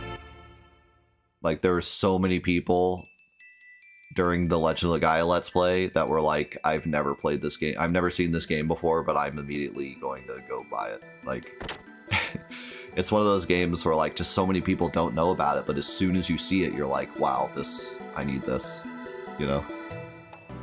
They're not doing this for fun either. It's an important simulation. Creating appropriate organisms that can align themselves with the anima relics is one of their important objectives. In any case, the lambs will continue to be Solaris' guinea pigs unless someone stops them. And that seemed like a really important dialogue. So, like, can we go ahead and say Solaris, like, top 5 villains of all time? Like, in terms of, like, evilness, they're somewhere up there with like Kefka. Like they are insanely evil, and it's not even like one person. It's like the entire city or entire organization is like as evil can possibly be. And we've already met like what 5 or 6 Solaris people that have like genuinely been as evil as the entire organization together. Like, they fully believe in the cause. The whereabouts of the 3 sages, I just realized the 3 that just blew my mind. I didn't even make this connection till just now. Like, I made the connection with Balthazar and Melchior and how the names were Chrono Trigger names, but I didn't even realize that they were literally called sages. I did not make that connection until just now. So yeah, Melchior, Balthazar, and Gaspar are literally the 3 time sages from Chrono Trigger. Like, it's not even... They didn't even change the context. Like, they are literally those 3 people. Long ago, humans were with God in a paradise in the sky called Mahanan. The place was protected by the power of God. Humans were never exposed to the fear or danger of death. However, one day, humans entered God's forbidden garden and ate a fruit which bestowed upon them tremendous intelligence and power. God found out about the incident and the humans were banished from the paradise. The prosperous times were over, an era of sorrow and hatred began. That was the first part of the legend of Genesis that was passed on from long ago. They say a legend such as this contains some truth to it. Okay, so that's really fascinating. So, this again goes back to what we were talking about before about how the whole like religion thing in this game is super deep, because you have the fake religion that was given to the lambs and was revealed to be completely fake and made up, and the people of Shabbat know this. They know that it was fake. They've known from the start that it was fake. But they have their own, like, they still believe in their own religion, or at least believe or don't believe, or it's up in the air, right? So, like, going back to what we were saying before, like, the game is very not anti-religion, it's very anti-cult. Humans banished from the paradise were foolish enough to revolt against God. In order to resist the power of God, they created 12 anima relics and called themselves gods. For 10 days, 10 nights, the world shed its blood. Mahanan was enveloped in flames. But human strength was no match for God, and the arrogant humans were destroyed by God's anger. Only a few righteous men were left on the land. However, God was also tired and wounded. He decided to rest in the deepest depths of the earth.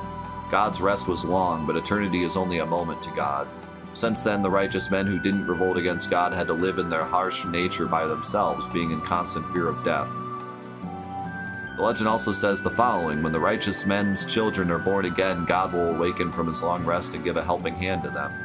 If the legend is true, what will the awakening God bring to the people? What kind of existence is God? Now it's getting really interesting, because the alien people were talking about the relics. So is this religion true? Is this story that we're hearing the actual true history of the planet? Because if the anima relics exist, then it would make sense that there's truth to this. That is going to be like a wild twist if the religion we heard when we started the game was fake, but then the religion on top of that's actually true. Then should we go down with Maria? This is Gebler, right? I'm still ticked off at them. I'll take them on. You don't have to go. You just told her that you're gonna help fight with her. Well, I guess, I don't know. I don't know if we actually told her, like, we're fighting with you, or we just told her, like, we've made up our mind. But, like, regardless, there's quite a good reason for you to fight this, Faye. First of all, you're probably gonna help them. Second of all, you're on the ship. Like, if the ship goes down, you're gonna die with it. You don't really have to explain yourself. I'm a bit ticked. Yeah, I don't really like those Gebler forces. They're kind of mean. She is... bad. I don't she's just bad. She just has no stats because she's a 14-year-old girl. Okay. Look at her gear stats, though. What in tarnation? She's got almost double the defense, and she has double the attack of Faye. Double the attack of Faye. Double the attack of Faye. She has 18,000 HP. She's huge. They weren't kidding. I mean, I love that they, like, built up Sidezen as being, like, the ultimate gear, and then he actually is. Like, no joke. Freaking insane. Oh my god, look at Maria's stance. She's like, put him up, put him up. Alright, so...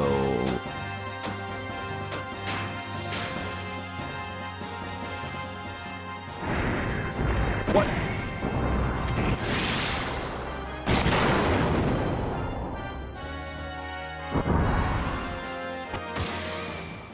Okay, so...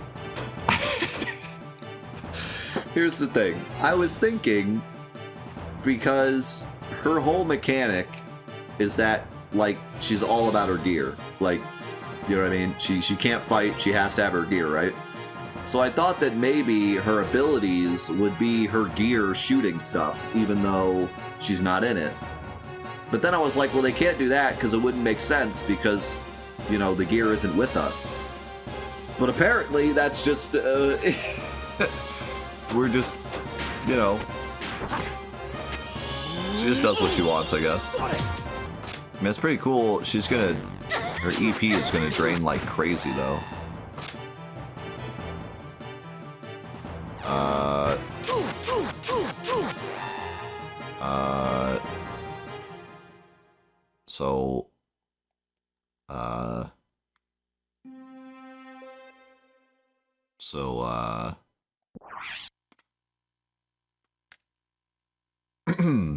Man, this game really crashes a lot on PS2, huh, guys? Man, that's the third time the game just crashed and ended without me having any input whatsoever. That's really unfortunate that that happened for a third time. Are you ready for this? I mean, oh, there it is. Ah, there it is. The sound of our childhood. Rest in peace, agents of evil. May all of you turn to dust. God, Billy just throwing down the bars. Rest in peace, agents of evil. This feels like a end game, like, finale. You know, this feels like maybe not end game, but like almost end game finale. Something like the Midgar raid or something in Final Fantasy VII, where like we're starting to build up to the finale, but like we're still on disc 1. Like, you know what I mean? It's crazy. All right, well, I feel bad for whoever's going up against Satan. I'll be honest. I'm dead. Emotional damage. Oh my god, that sound effect. Feel bad for whoever fights Satan. Satan's the only one that loses. Well, let's get ready to rumble, you bad boy. Get your butt ready to be kicked across the other end of the horizon. Man, better speech than Satan.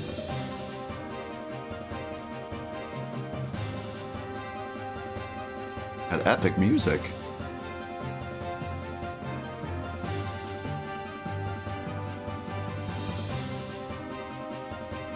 I think I saw this Power Rangers episode once. Choo Choo, Destroyer of Worlds.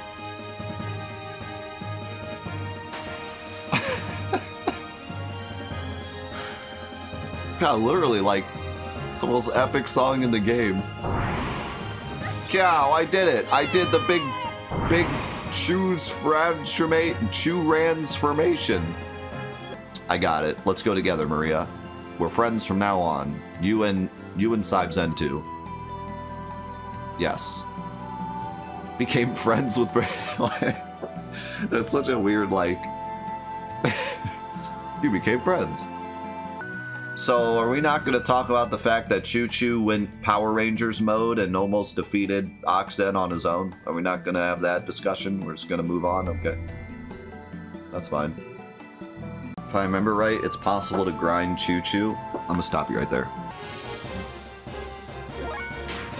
Hold up. What was that new move? Explode with Space Chi. What? What? I'm gonna have to see this.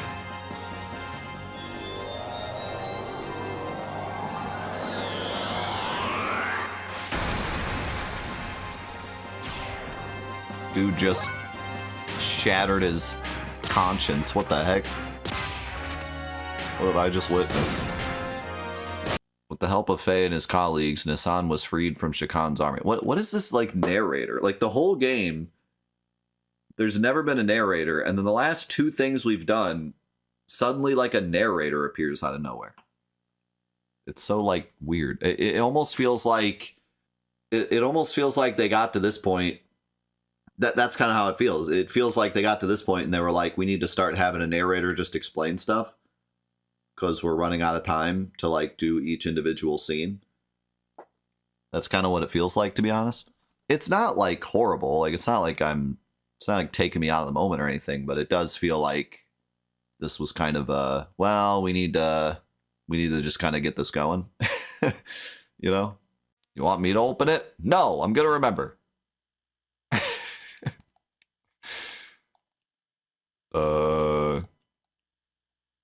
Obviously, you do left, left, right, right, up, up, down, down, triangle, circle, square. And then it opens. What a crazy part that was. That was awesome, man. The big fight. The big fight in Shavat and having to use, like, each individual gear for each fight. That was really cool. Felt like a really cool tactical battle. Like, man, they've really just done everything in this game. From, like, standard RPG affair at the beginning to, like, more of a gear-centric, you know, fuel and everything you gotta, like, keep track of. Then there's, like, the fighting mini game. Then there's, like, a more tactical battle where you gotta pick which gear you want for each fight. Like, again, the ambition that they had for this game extends so much further than just the story. It's not like they just... I've seen games with, like, ambitious stories, but it kind of, like, takes over, and the rest of the game is kind of just simple so that they could try to tell all that they wanted to tell. But this game's ambition goes so much further than just the story. Like, they wanted this game to be such a massive game. They wanted to have so many different mechanics. They wanted, like...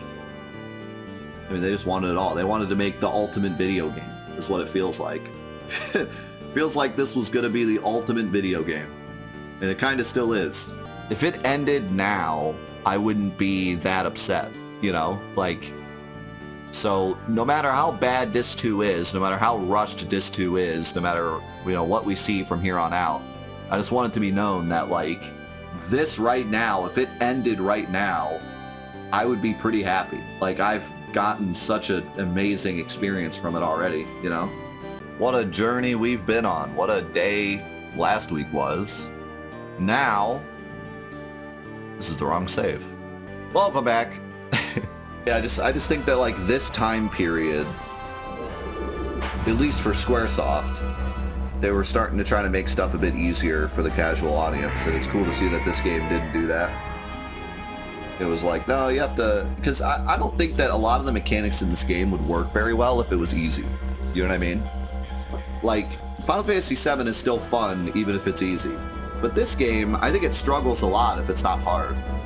Like, the resource management, the figuring out how things work in the fights, like, the different mechanics in the fight, like watching your fuel and charging and boostering and all that stuff. Like, it wouldn't really work as well if it was easy. If it was easy and you could just attack and win, then it like wouldn't all real click. It wouldn't really click that well.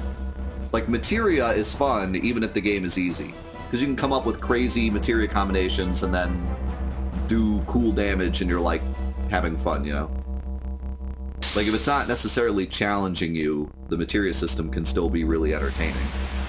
But this game, I think it needs to have that challenge for it to be fun. I do not think this game would be half as fun if I hadn't lost any fight yet, you know? I, Bartholomew Fatima, the 19th King of Ave, do hereby declare, from this day forward I shall abandon the monarchy and create the Republic of Ave. Woo! Yeah, woo! However powerful the Jasper may be, how are we going to aim it at the Ethos HQ? To damage something that deep underground, we would have to attack it from directly above. But the Jasper gun is... Yes, of course. What are you saying? We should just move Fort Jasper on top of Babel?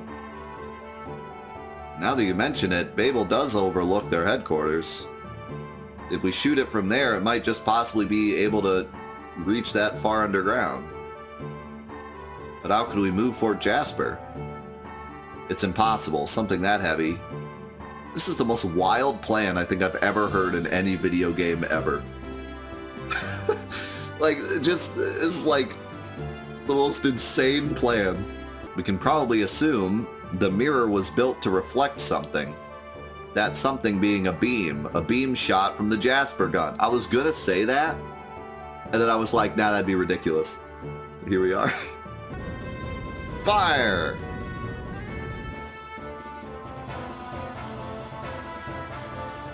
Well, Satan, let's hope you did the math right. Let's hope you carried the one.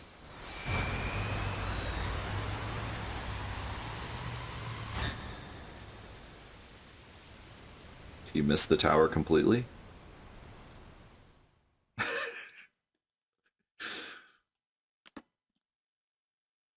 Oops.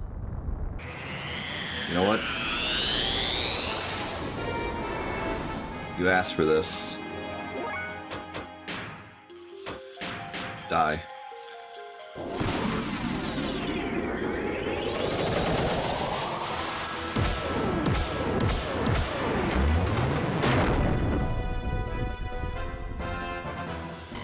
Good lord. Even if the gate divides the other space... Even if the gate divides the other space, can't you recognize its topography? Is this Satan's line? What? On what planet did space say this? You're crazy. It is a submarine, but not a bathyscaphe. Bathyscaphe? What's a bathyscaphe? Is that like a...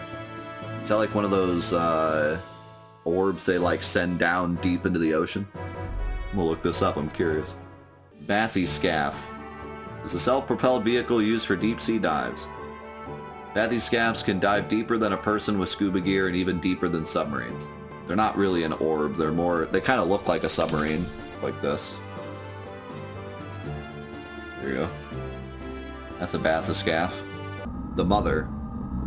The Mother? Indeed, there is also a high probability that she transmigrated into the anti-type. That artificial organism was a creation between the contact and the anti-type 4,000 years ago. I sure hope I'm not supposed to understand anything they ever say, because I don't understand a single thing they ever say. Boom, boom, boom! No! He cheats.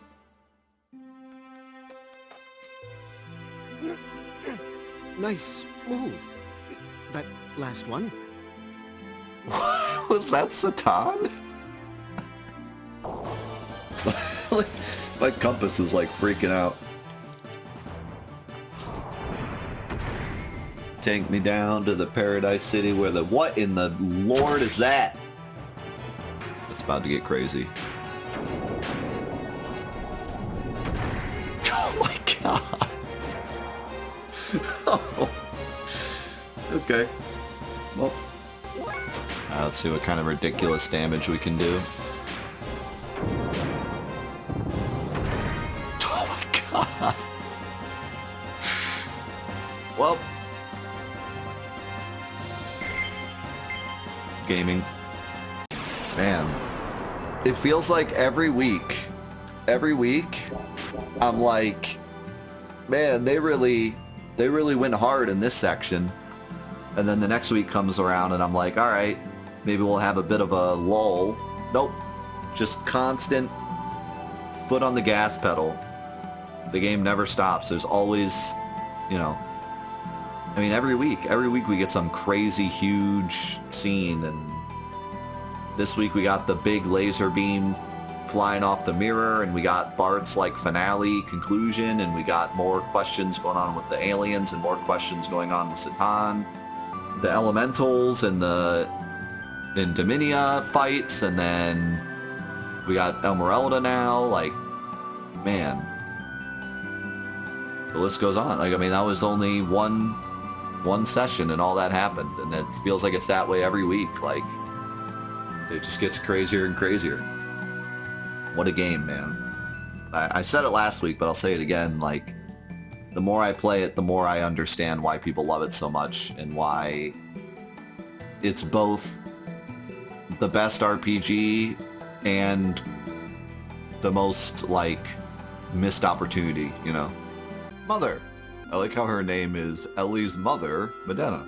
No, Mother, that's not true. See, I'm alive. Hey, Ellie, was that your... Like, I mean, it's like... At this point... I mean, at this point, it's just bad writing. Like, enough's enough. Like, he's not... He's not supposed to be this stupid, okay? This is it. If we can break through the palace network security by accessing this ID, the password would probably be something related to me. Oh, this is not going to be one of those things where we guess the password. Elohim. Access denied. Enter the correct password. That's no good. Let's try it back. No shot. No shot. No. That doesn't happen. That never happens. I refuse to believe this guy's like the head of the Solaris. He's not the head, but he's high up on the hierarchy of Solaris, and his password is just last name backwards. Is this the guard? It's me, Eric. Okay, okay, listen.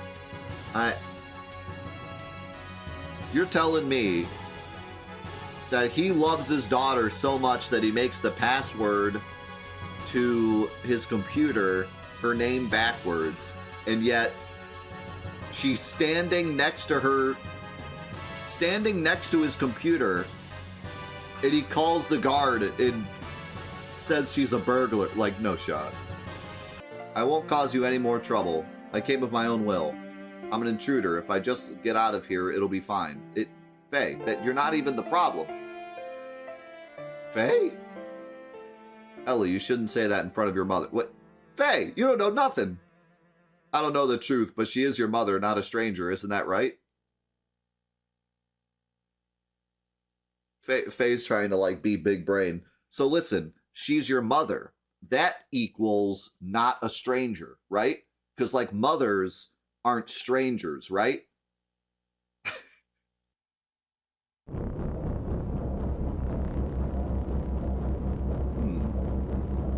If I just jump into the fan.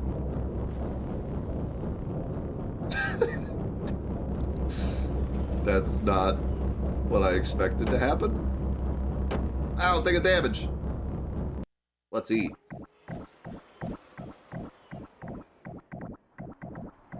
Pizza time. Ooh, I'm full. Well then, let's go.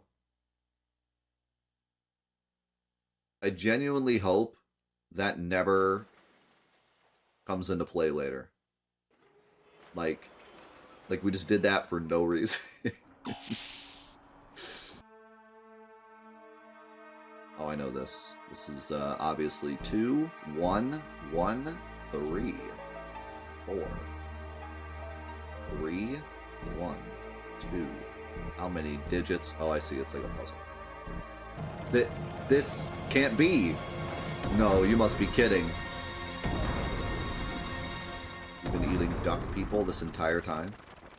To end a person's life and then consume their flesh. Is that permissible? What is Satan yapping about? What do you mean, is it permissible? Can we have an emergency meeting here? I think we need an emergency meeting. I think someone's got to be voted off the island. What is going on? I'm starting to see more. We were talking last week about the soundtrack in this game and it being kind of limited. And I didn't really agree at the time, but we have found the save point factory. What's the general story behind this game? How many hours do you have? How much time you got? Make it brief? I'm not sure I can. Like, it's not even... Okay, listen. It's not even the fact that it's complicated. It's that the plot evolves so much over the game that it's hard to give one summary. Because, like, at the beginning of the game, it's just... Guy has hidden power, burns down his village, looks for answers. And then, like... It becomes more about the war, and then becomes more about the politics, and then becomes more about the religion, and then becomes more about the secret society, and like it evolves so much. It's not that it's complicated, it's just that it changes so much. Like the status quo constantly changes. Almost every scene, the status quo changes. So like to give one summary is just kind of impossible. Oh, welcome back to another episode of Let's Play Xenogears. Last week, we ate people. Any questions? No? Okay. It is probably an audio signal password.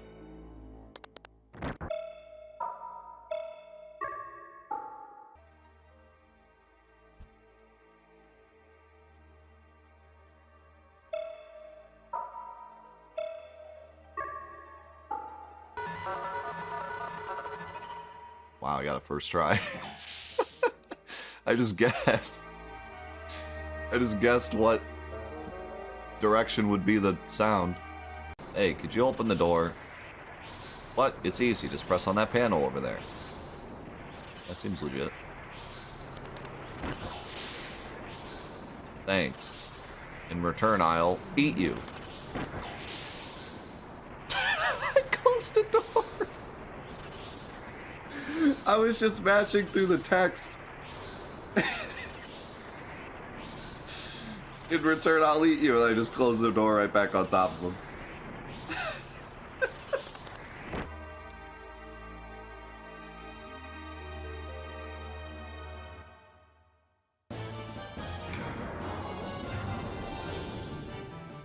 Got into a fight when I walked into the room. Got into a fight when I tried to open the chest. Got into a fight when I tried to leave the room.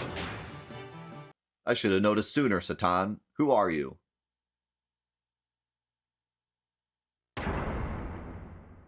What? Hey, you okay? Ellie? Ellie? Ellie? Doc? Satan? Dang, got us. Ellie? Satan, where are you? Oh god, this is big spooky. Wow, I was not expecting that. That got me. The way that Satan just, like, touched his glasses and then suddenly the lights went out. Oh my god. Oh wow. Satan's whole model has changed. He's got the sword now. Wow, look at, he looks so dang cool now.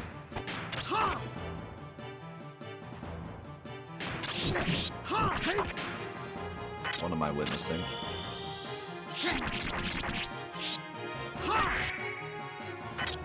All of his moves are different now?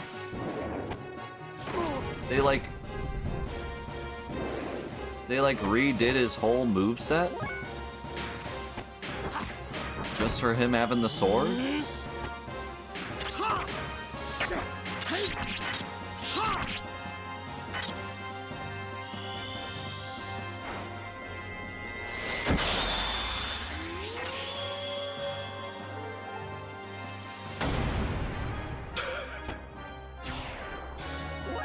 Alright.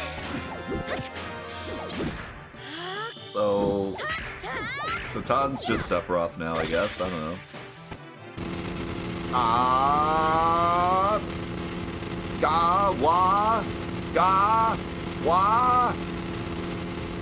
How'd you wah.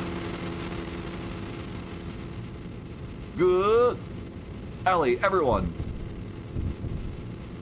Do your weirdest battle cry now. Together. If I really wanted to, I could break the restraints and crush you. Don't you forget it. Then why not do it? Shall I tell you why? You do not have complete control over Faye, do you? Your control of him is incomplete. Dude, Satan is so great. He's like, you want me to tell you why you're not doing the thing you just told me you could do? Like, bro. So how about it? However, if you still fail with this, you are truly trash. Dude, Ramses is he just gets the worst of it. The whole game, people just been like, if you can't even beat Faye, you are just trash. And then he loses. Well, if you can't beat Faye with this, then you're just trash. Loses again. Well, if you can't beat Faye with this... Faye.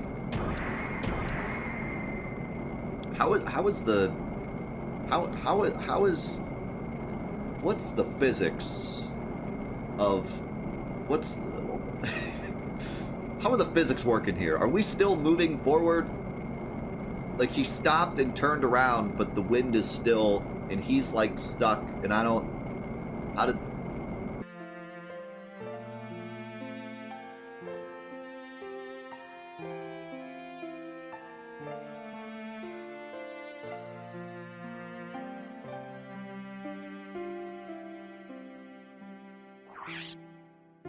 Yes, I would like to save. It's been hours.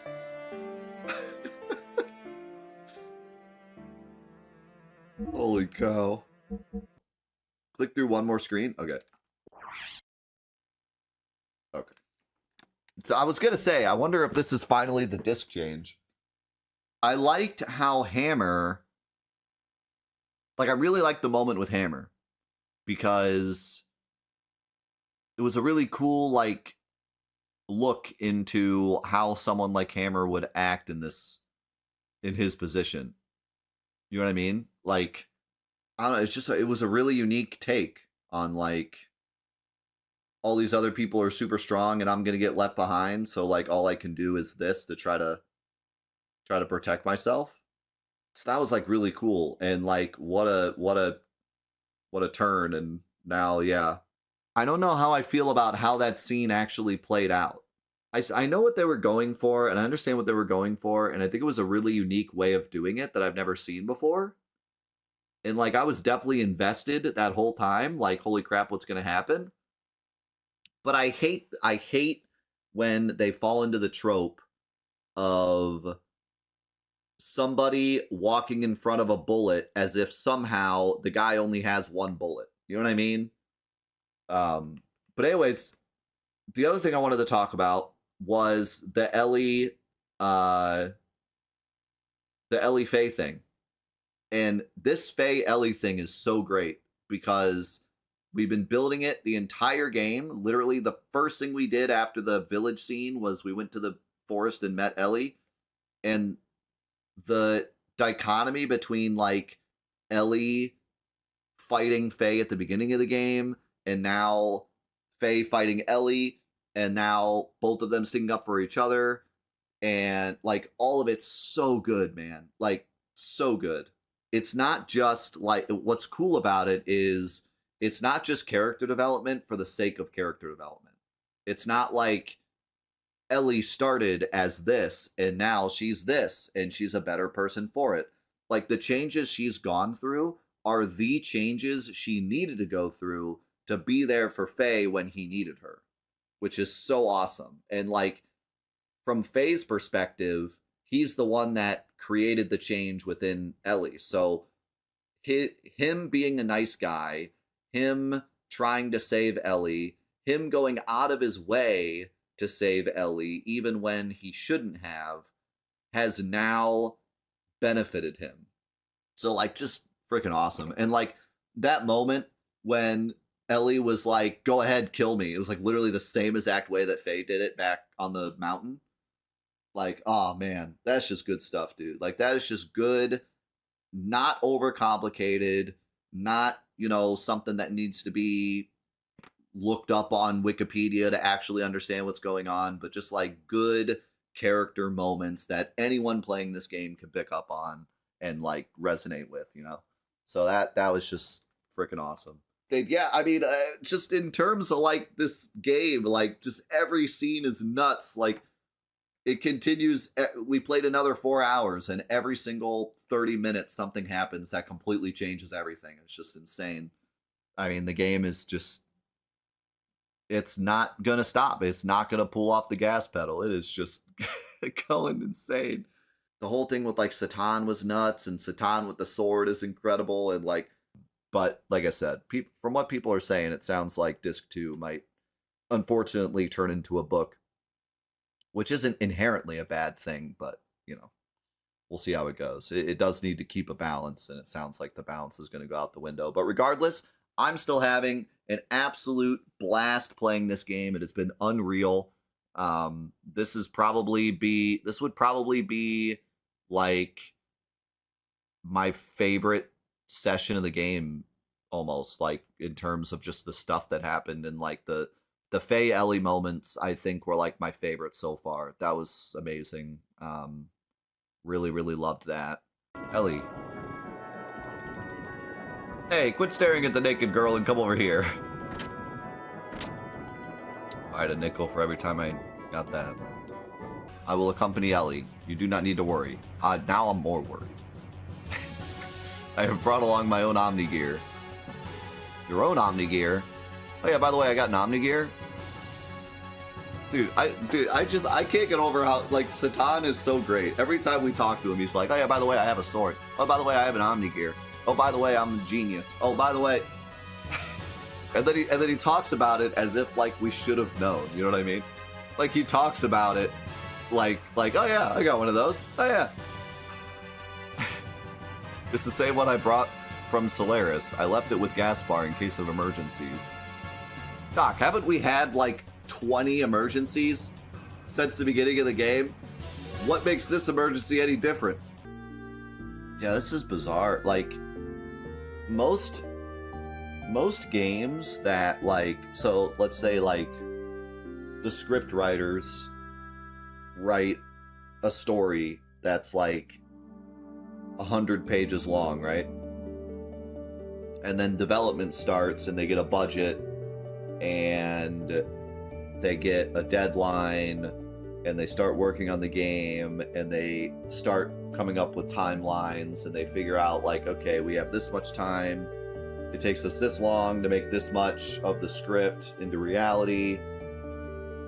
And they find out like, okay, we're not going to have enough time. What would normally happen would be they would either cut the story and like plan a sequel or something, or they would change the story to be shorter, figure out a way to get from point A to point B quicker, right? With this, it's giving me vibes of like the main script writers. It feels like they didn't want to let go of the story. You know what I mean? It feels like they wrote the story and they were like, we're not going to give it up. Like, I'm unwilling to meet in the middle. I'm unwilling to change the story. The story has to be told in its entirety no matter what. And because of that, we get this. Regardless of whether or not that's the actual answer, it feels that way. Like, that's the vibe you get. It's like you look at this, and I've only started. I don't know if this is like what the whole disc is like, but you look at this and it's hard not to feel sad. It's hard not to look at this and be like, oh, what happened? You know, like, and you see like these pictures, and you can feel yourself playing it. You know, like the way they did this, they show a screen in the background, and it's like, I could be playing that. You know, like it looks like they had it all figured out and ready. They just had to program, you know? So, like, it's sad. It's sad looking at this and being like, they wanted us to play that, and we can't. Commanded by its new master, the secret battleship stood before the mobile weapon with all of us inside of it. Dude, I'm getting sad, man. The Yggdrasil was actually the center of command for the main secret weapon. That's like, that would have been amazing to see. Like, could you imagine that moment when Bart realizes that the Yggdrasil's like part of the secret weapon? That would have been such an amazing moment. I feel like everything that's happened on the Yggdrasil is all built up to that moment, and now we just... Oh yeah, by the way. I feel robbed.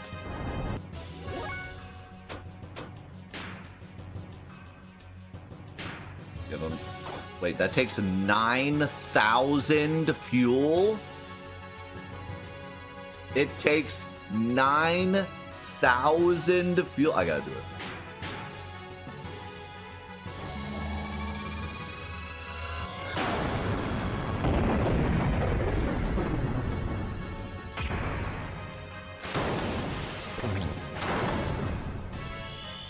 Dude just fired the Yggdrasil as a cannon.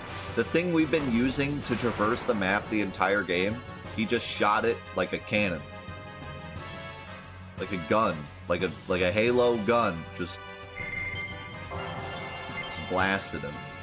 We had to fight it in order to save the people and in order to save him. The eyes of that which was once human looked at me, pleading for death to take away the agony. Dude, what? This is so bizarre. Like, you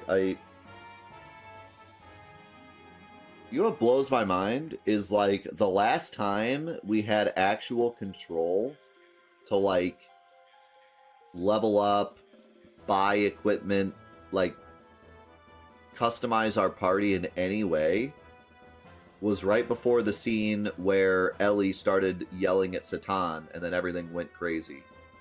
Which, by the way, I need to say it again. That scene was incredible. Like, I was looking back on it when I was editing, and like, man, that scene, that jump scare, when like suddenly the lights went out and Satan disappeared, like, man, that is like probably my favorite moment. That was so amazing. I'm gonna remember that for a long time. No, that's a bit of a lie, because we had to go down some corridors.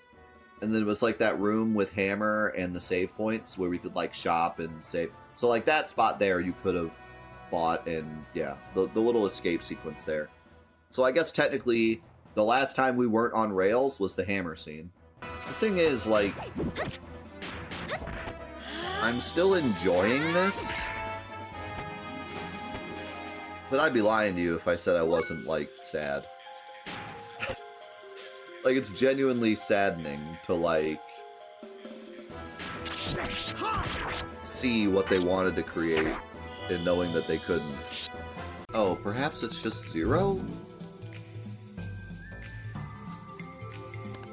Like, 0, 3, 2, 0?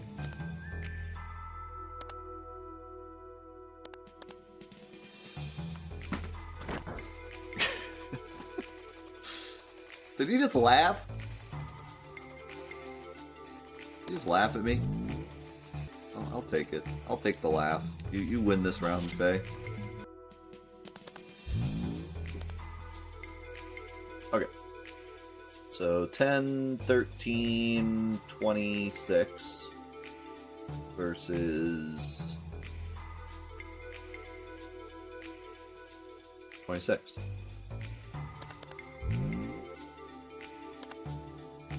Amy. Congratulations, you understand basic math. You can now have the ultimate relic of the past civilization. Let us merge and combine our forces. Elements in unison, elements formation. See, this is what I was waiting for. I was gonna say in the previous fight, like, this seems kind of lame because they're just fighting us separately. I thought they would, like, combine. But now they're combining.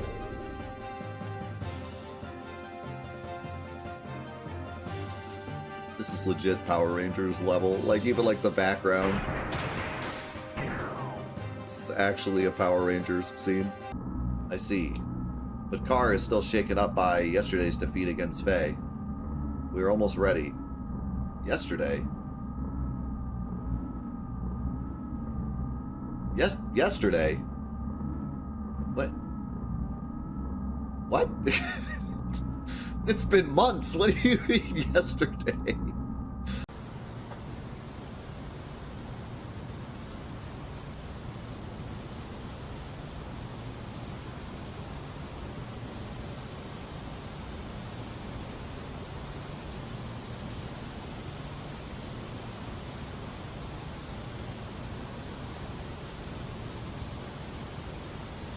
Kinda looks like a weapon.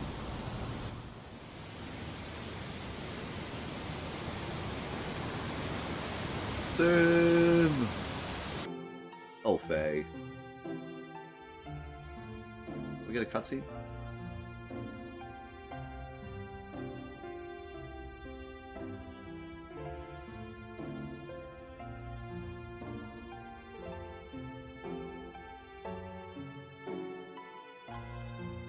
Oh, yeah, blah, blah, blah. They played us. I wonder how, what happened here? Why is she naked and I'm not? What happened? Wait a second. Are you going now? Yeah, sorry, did I wake you? What are the other characters doing? They're all waiting for the bat. What? Time is... What happened here? Man, I tell you what, like... Game cooked. Like... It just shocks me. It shocks me so much that... There's so much going on in this game. Politics, religion... Gears, you know, like everything that's gone on this whole game, and they were still able to tell a really good romantic story, like a very mature, well written, well thought out romantic story that actually feels real and not just falls into tropes. I kind of relate to that feeling of being confused as to whether or not the person I'm in love with them because I love relationship or I love them. You know what I mean? Also, if you weren't here last night, everybody give a stern congratulations to Mushroom. Mushroom is the second person on our stream to get the VIP badge. And then he immediately lost it because you can't be a VIP and a mod at the same time. So he was VIP for like 4 seconds. I was ready to have like a whole ceremony. I was excited for it. And then I had to immediately take it away. Huh? Now what? Now we're dead. Yikes, the ceiling, it's falling. And we fell. And we're dead. And game over. Should kill.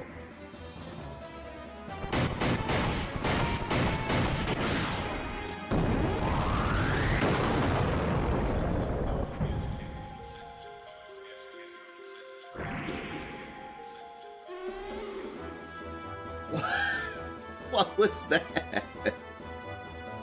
Why did he turn and whack Satan? Is this like a story thing? Like, is Satan gonna be dying at the end of this cutscene? What was that? So that, dude, that's wild.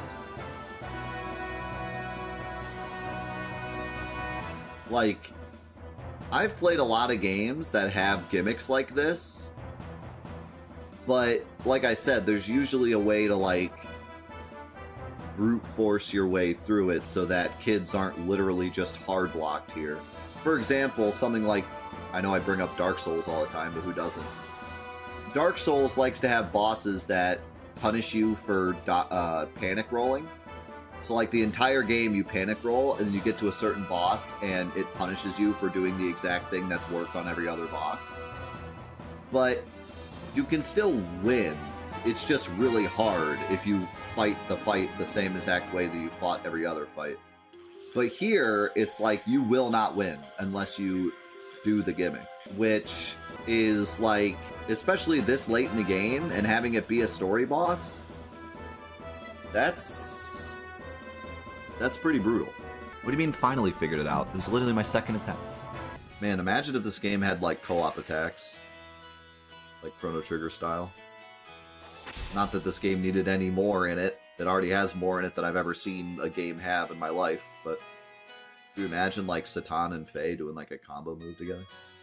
It is insane how many different ideas they had for boss fights.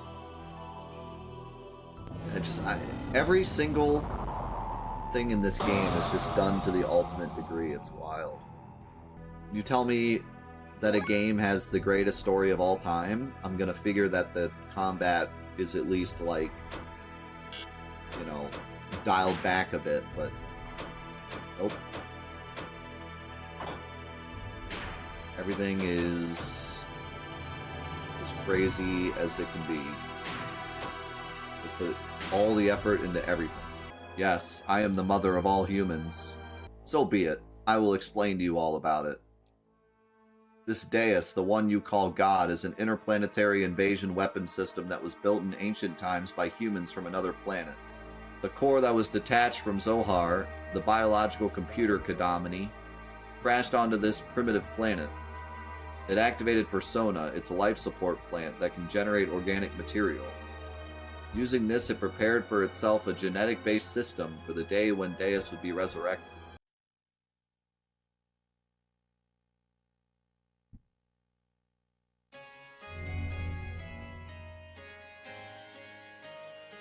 Holy cow, I guess we have to stop here. It's 1 o'clock. So can I just say, I don't know why this thought came to mind, but I can see why people say that this game releasing in 2024 would be like a giant yikes.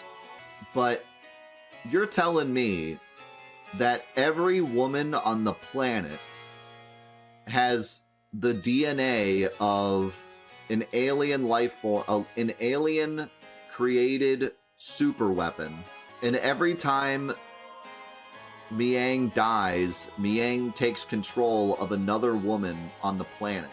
And yet we're gonna like take that seriously as like a, we're gonna take anything in this game seriously as like an actual discussion point on real politics or religion. You know what I mean? Like, for me, when a game goes that fantastical with its concepts, there's no shot that I'm seeing the gears on the cross and thinking to myself like, wow, that's so anti-religion. You know what I mean? Like, we're way into the art side. You know, we are way past any kind of political commentary and into just complete art and like just crazy. You know what I mean?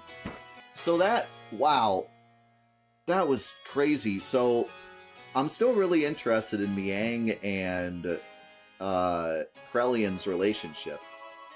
And I don't know if that's ever going to be explained or if it was already explained. Miang is just like the coolest freaking character of all time. Wow.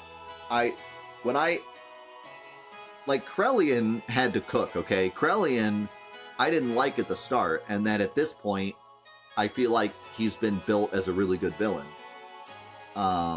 But Miang was interesting from the moment I met her.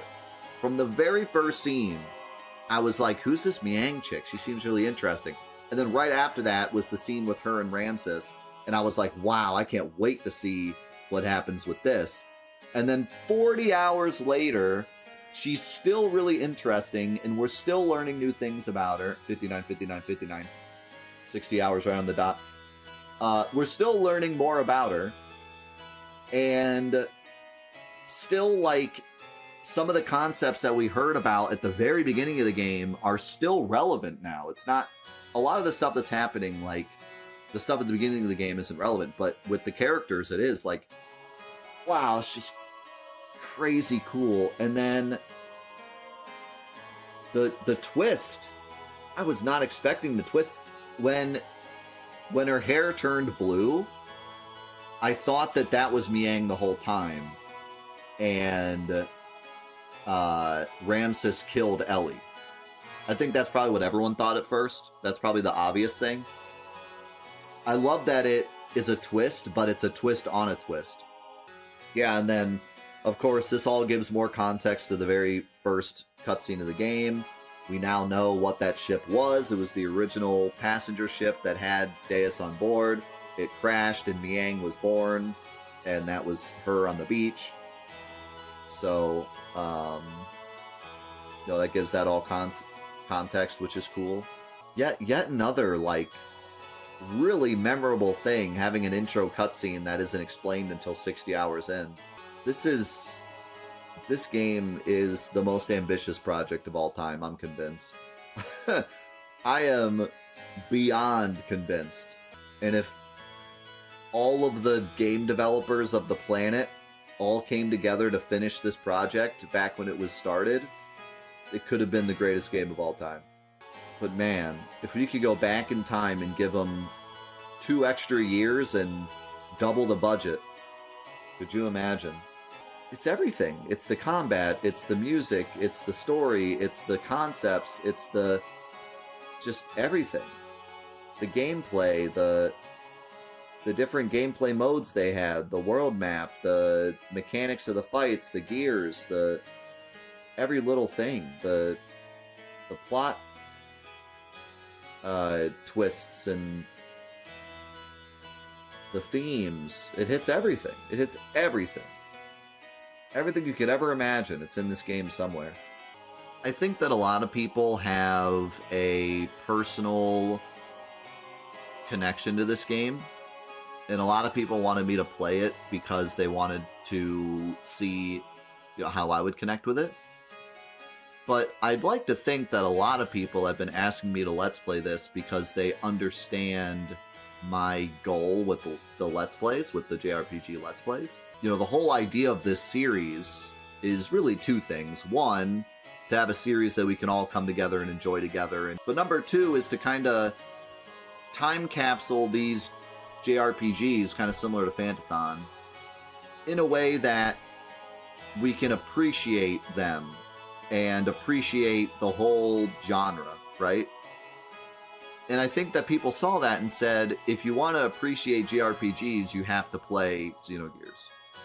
I think that Xenogears is a paramount milestone in JRPGs. And if you're going to have a series that appreciates JRPGs in their entirety, you have to play Xenogears.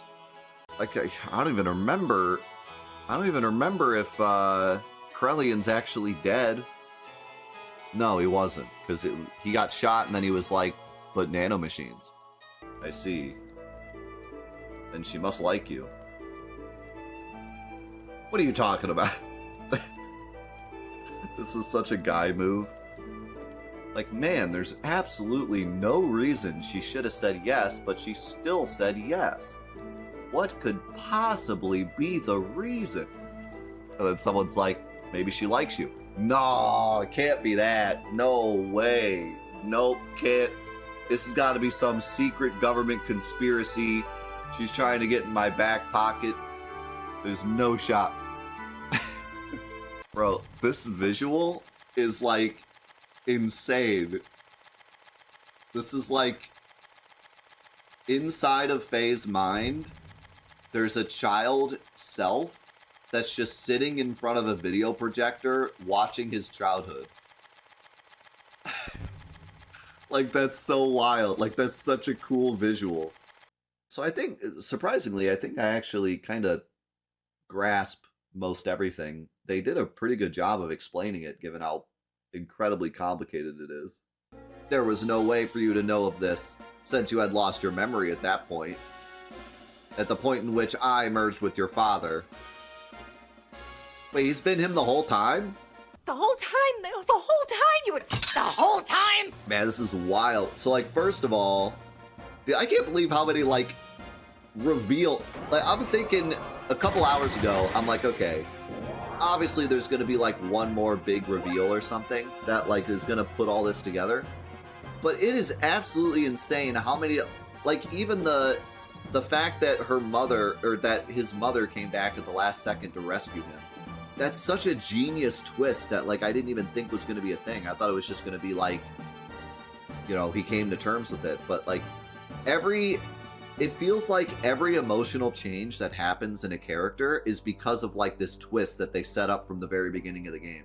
It's never just like, oh, okay, I'm going to feel this way now. There's always, like, some big twist that happens that makes them change their mind. And it's, like, just insane that they, like, thought all this through. So, anyways, Graf has been Wise Man this entire time, and has also been his father the entire time. That's, like, crazy, and actually makes a lot of sense. Also, all these twists actually make sense, which is, like, insane. His father's arc is nuts. So, like, he didn't believe his son at the beginning, when Miang was taking control. And ever since then, he's been on a quest to, like, save his son. But then, on top of that, this entire time he's been fighting Graf off in the same exact way that Faye has been fighting Id off. And it's his father, so it, like, makes sense that they both have the same, like, oh my god, it's so genius. This is what we do. First, we transform my Yggdrasil into heavy assault mode and load it onto the Excalibur so we can couple the generators. What is this? Tony Hawk Pro Skater mech riding the battleship. Now for movement. First off, we develop a barrier by engaging Excalibur's generator to maximum power. For propulsion during that time, we'll install on the Yggdrasil those large solid rockets we got from the ruins of the mass driver. This is the most insane plan. This is the most, like, MacGyvered, crazy plan. This is so Bart. I love it. This is so Bart. Yeah, just strap the rockets on there. It'll work.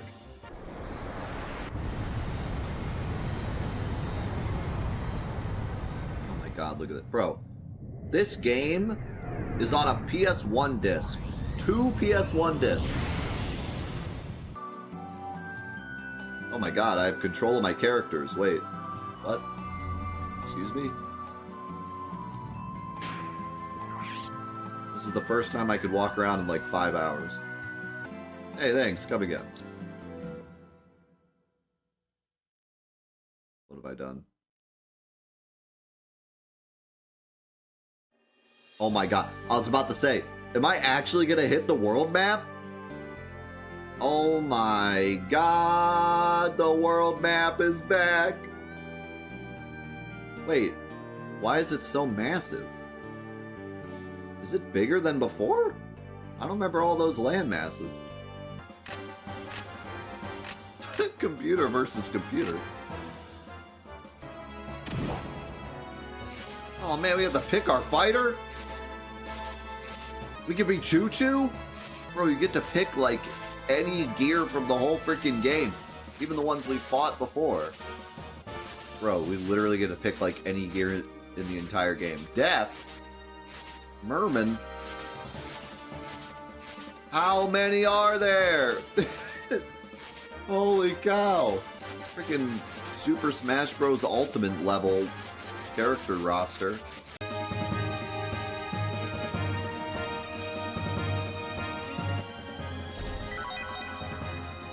Received spider. What? I got a spider? What is going on? It wiggles and squiggles. Form former WWW heavyweight champion and 5-time hit movie star Big Joe added NBA's Player of the Match to his list of accomplishments of the year, which includes the Wimbledon Grand Slam, a baseball Triple Crown, and the Pulitzer Prize. But at the award ceremony, when he went to shake hands, he slipped, hit his head, and went home brain damaged. Burnt out and thinking he's Elvis. So is he like an ancient human? Is that the deal with Big Joe? So basically in this world, Macho Man Randy Savage never died. So much thought was put into like all these small lore details that could later be expanded. Like, man, this game just blows my mind. Like there's so many themes that start at the very end of at the very beginning of the game and are still relevant at the end of the game. For example, Faye hating mechs, hating machines, and then, you know, that line at the end that we talked about where he called it his partner. All these little things that they never forgot and somehow found a way to make it go through the entire game and have some kind of resolution at the end. But then on top of that, there's all these little lore things that are here specifically so that they could expand on them later. And that's what makes like the big episode 5 at the end feel so cool. And like, so like it kind of earns that in a way. Is like, hey, this is not it. Like we've only just begun telling the story of this whole universe, you know? I became adult. I'm not getting in your way anymore. Man, that's crazy. This is all like completely optional too. Oh man, she runs in slow motion too. That's epic. Is that the scary dragon that we were being... that someone said there's a rare chance to have a super scary enemy? Alright. That's a bit unfortunate. Ooh, he's hurt.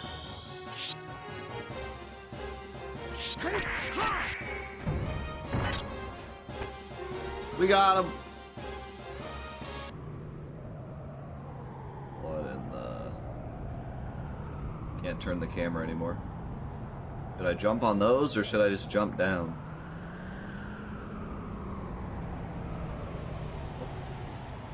Whoa, whoa, whoa! What is this?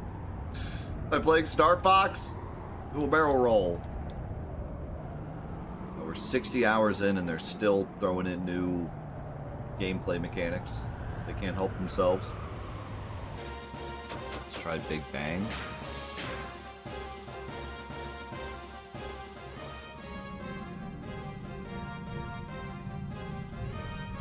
This is Supernova.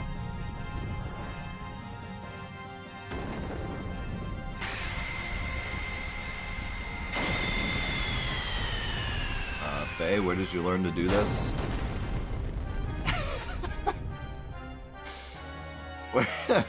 Where did you learn to do that, Faye? Holy cow. Do you think there's a fuel bot in here somewhere?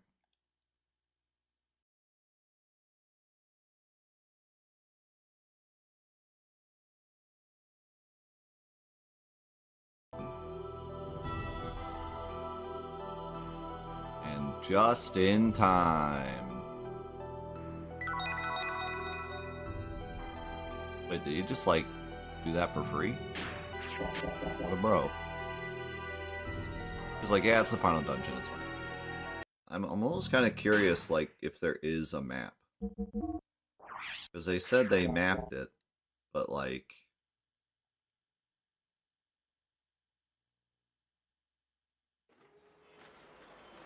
Aha! There is a map. But yeah, now it's probably not going to help that much. Maybe in the big area it will.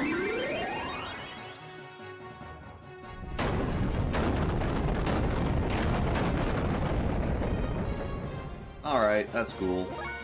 Thanks for that. Just hit me with the 9s.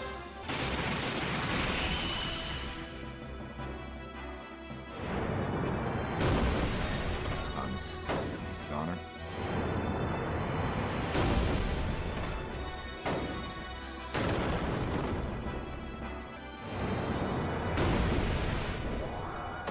It's up to you, Emeralda.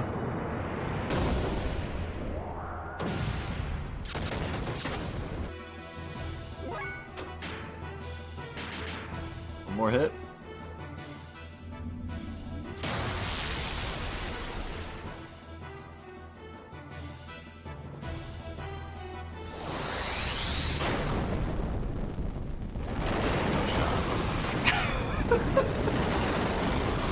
No actual shot. Not with the heal. There's no way. He healed for 4K. He must have been at like 1,000 before that heal. There's no actual shot. There's no actual shot.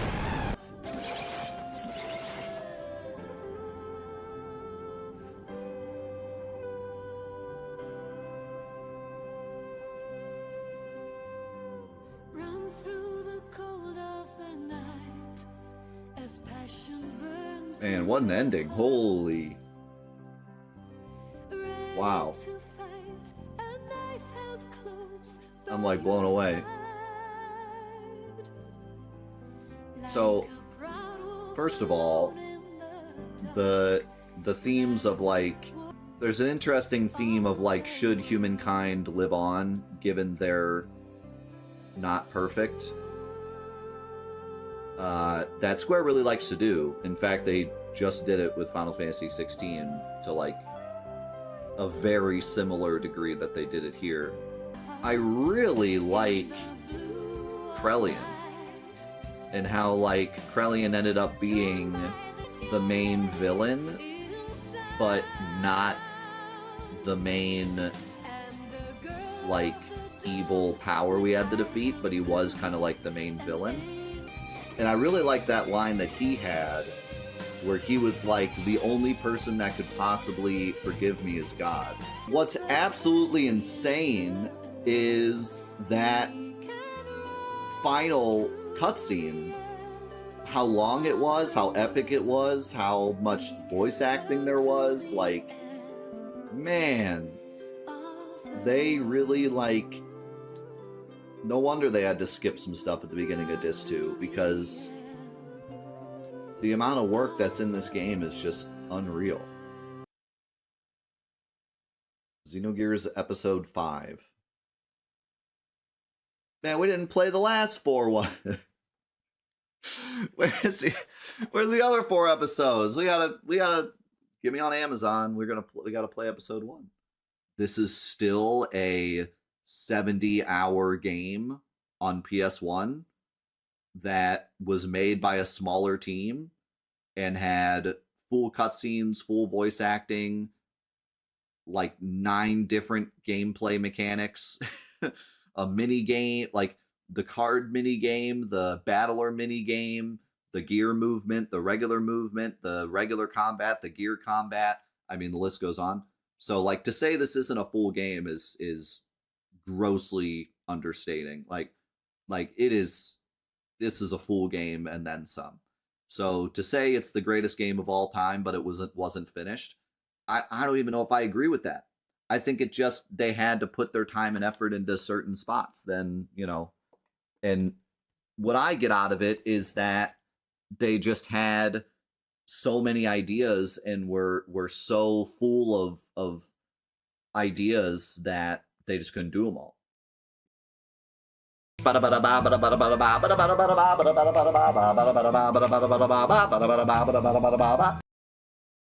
would say so far it's even better than Final Fantasy VII.